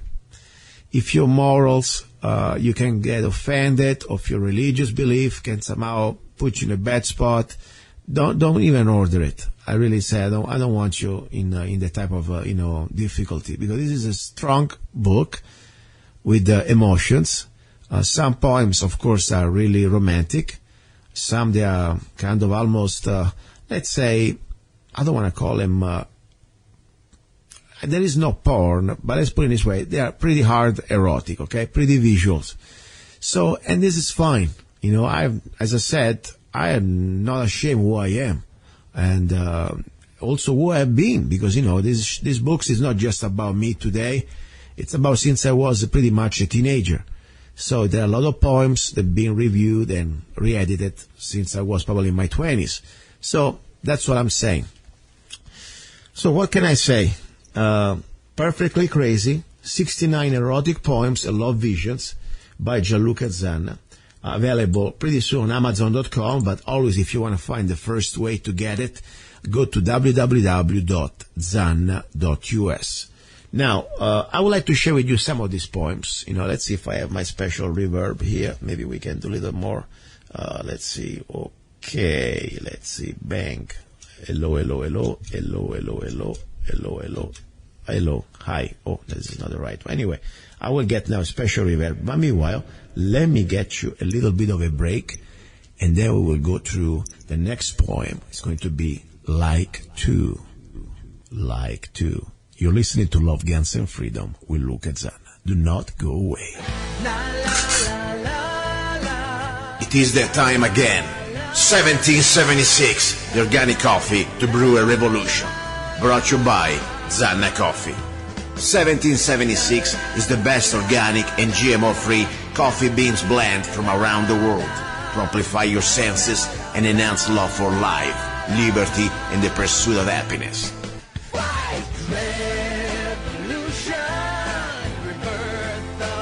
Zanna Coffee brings you happiness in every cup. Fair trade certified, sustainable organic coffee. Free Zanna songs with every coffee bag. Get 1776 at www.zannacoffee.com. www.zannacoffee.com. Don't be cheap. Life is too short. 1776.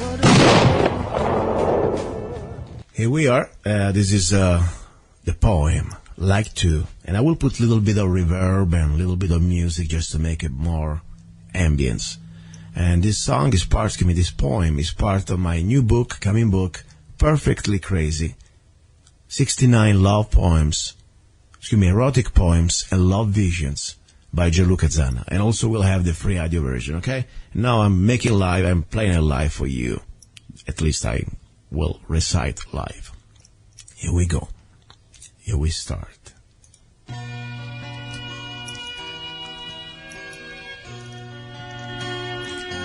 Like two horses we ride, wild in the night. Like two wolves we growl, bite and howl. Like two heathens we free in the dark. Like two drops of water, finally we become one.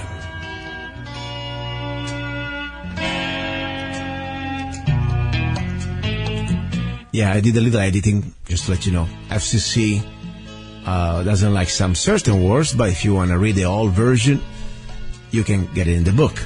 Now, since I'm in the mood, let's go with another one. Something different. Let's see. Okay, this is a short one. Ready? Love is not fair. Your curves are the hills where I find peace in moment of despair. Your lips are my water. Your breath is my air. Nothing's forever. Love is not fair.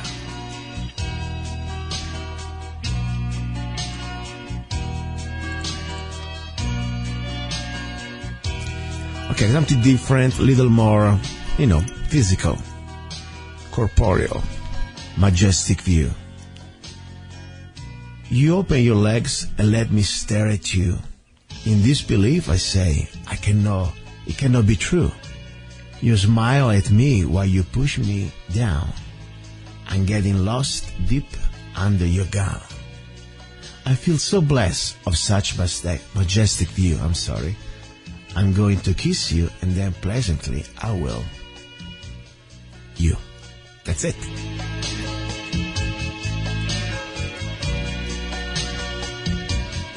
Alright, something serious. Not because I wasn't serious, but little more. PG-13. More than beautiful.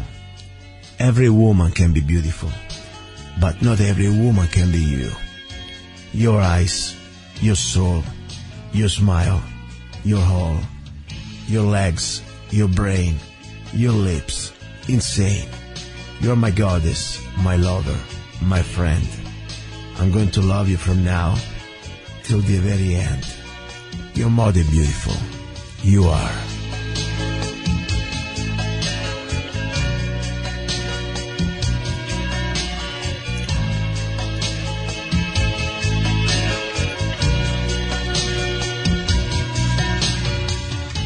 just to finish up, something short. My universe. My universe. Sand, ocean, breeze, night, moon, stars, you. My universe.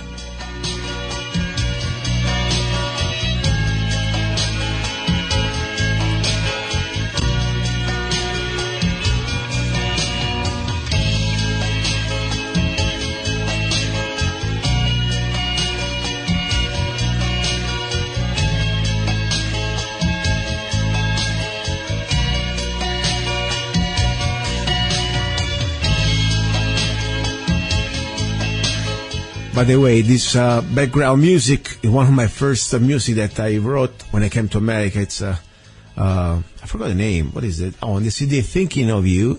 It's the instrumental song that is part of the CD, Thinking of You, and this was the instrumental song. I forgot the name. Something in Rome. I don't know.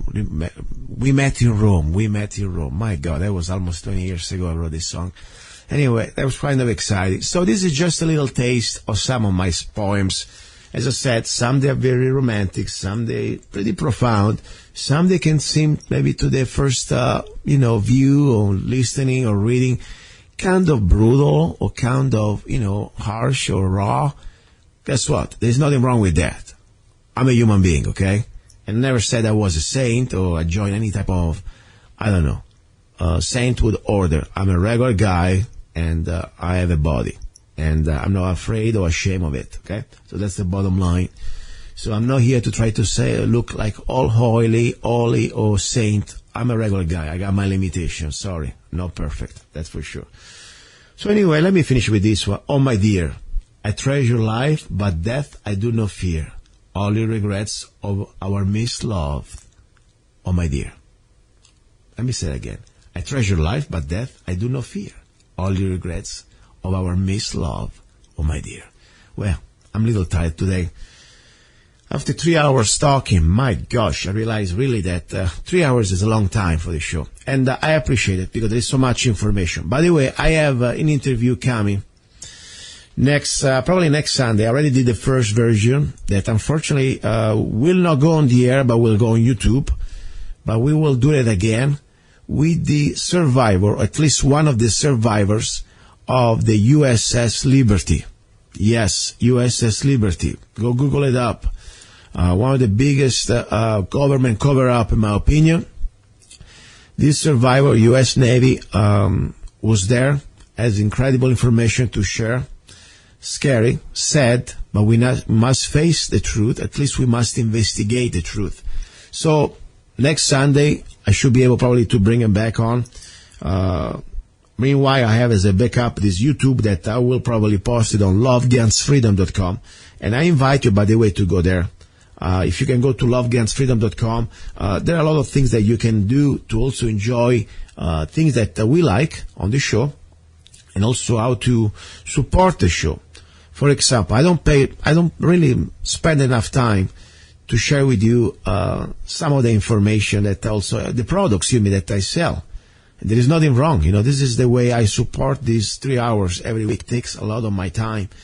And sometimes to justify, I need to say, I need to really need some help here. First of all, if you go on the lovegunsfreedom.com, there is a book that you can download for free. This is not really anything I make money out of. It's free. How to Defeat the New World Order.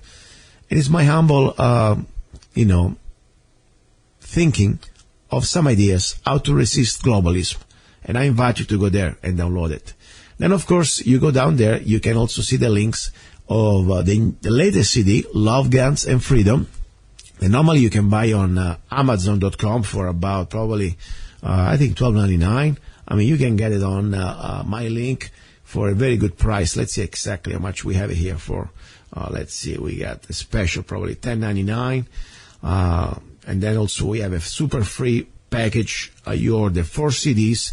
Wake Up America, Lucas Songs, Volume 1, Don't Trade on Us, Love, Guns, and Freedom. All that for a super combo of, let's see, $24.99 and free shipping. That's like $6 in CDs and free shipping. That's really, really good. So there's a lot of opportunity to help the show enjoy my music. And then also, of course, there are other things that you may enjoy on the lovegunsfreedom.com. You can also find, for example, Zanna coffee. You can also find copy of the Constitutions, parchment, and some other beautiful things like, hats, caps, and T-shirts.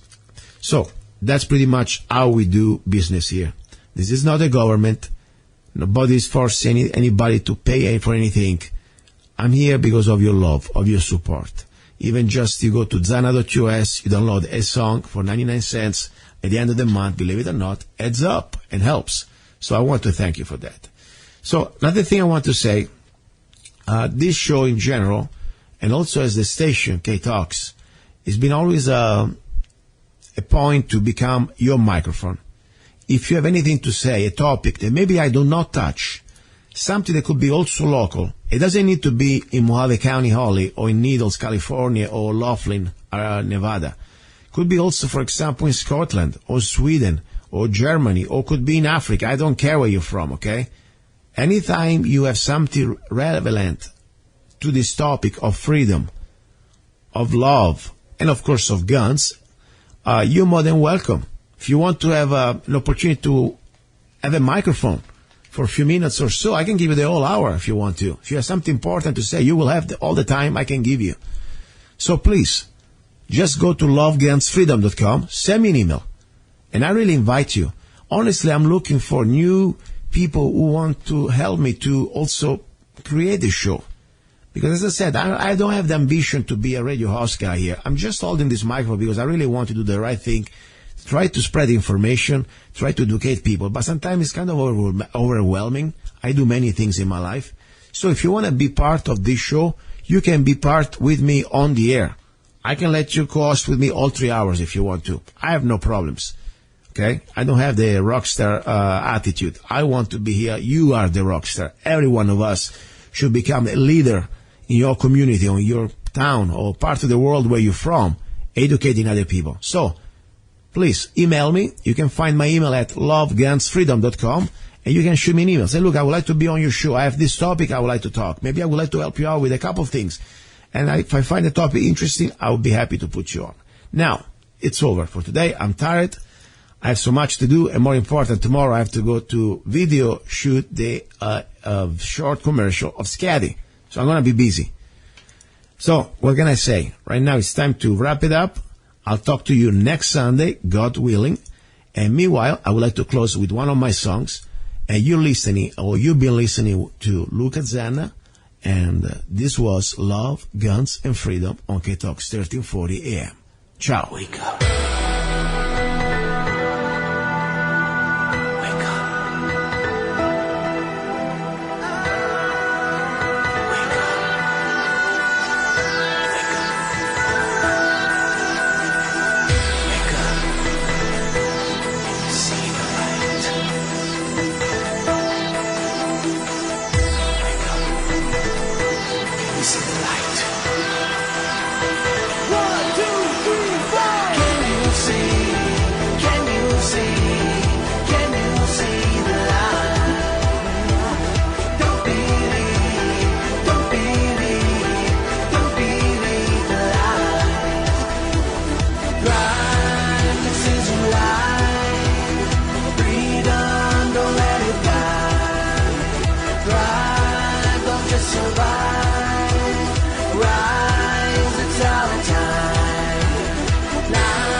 Envision your decision.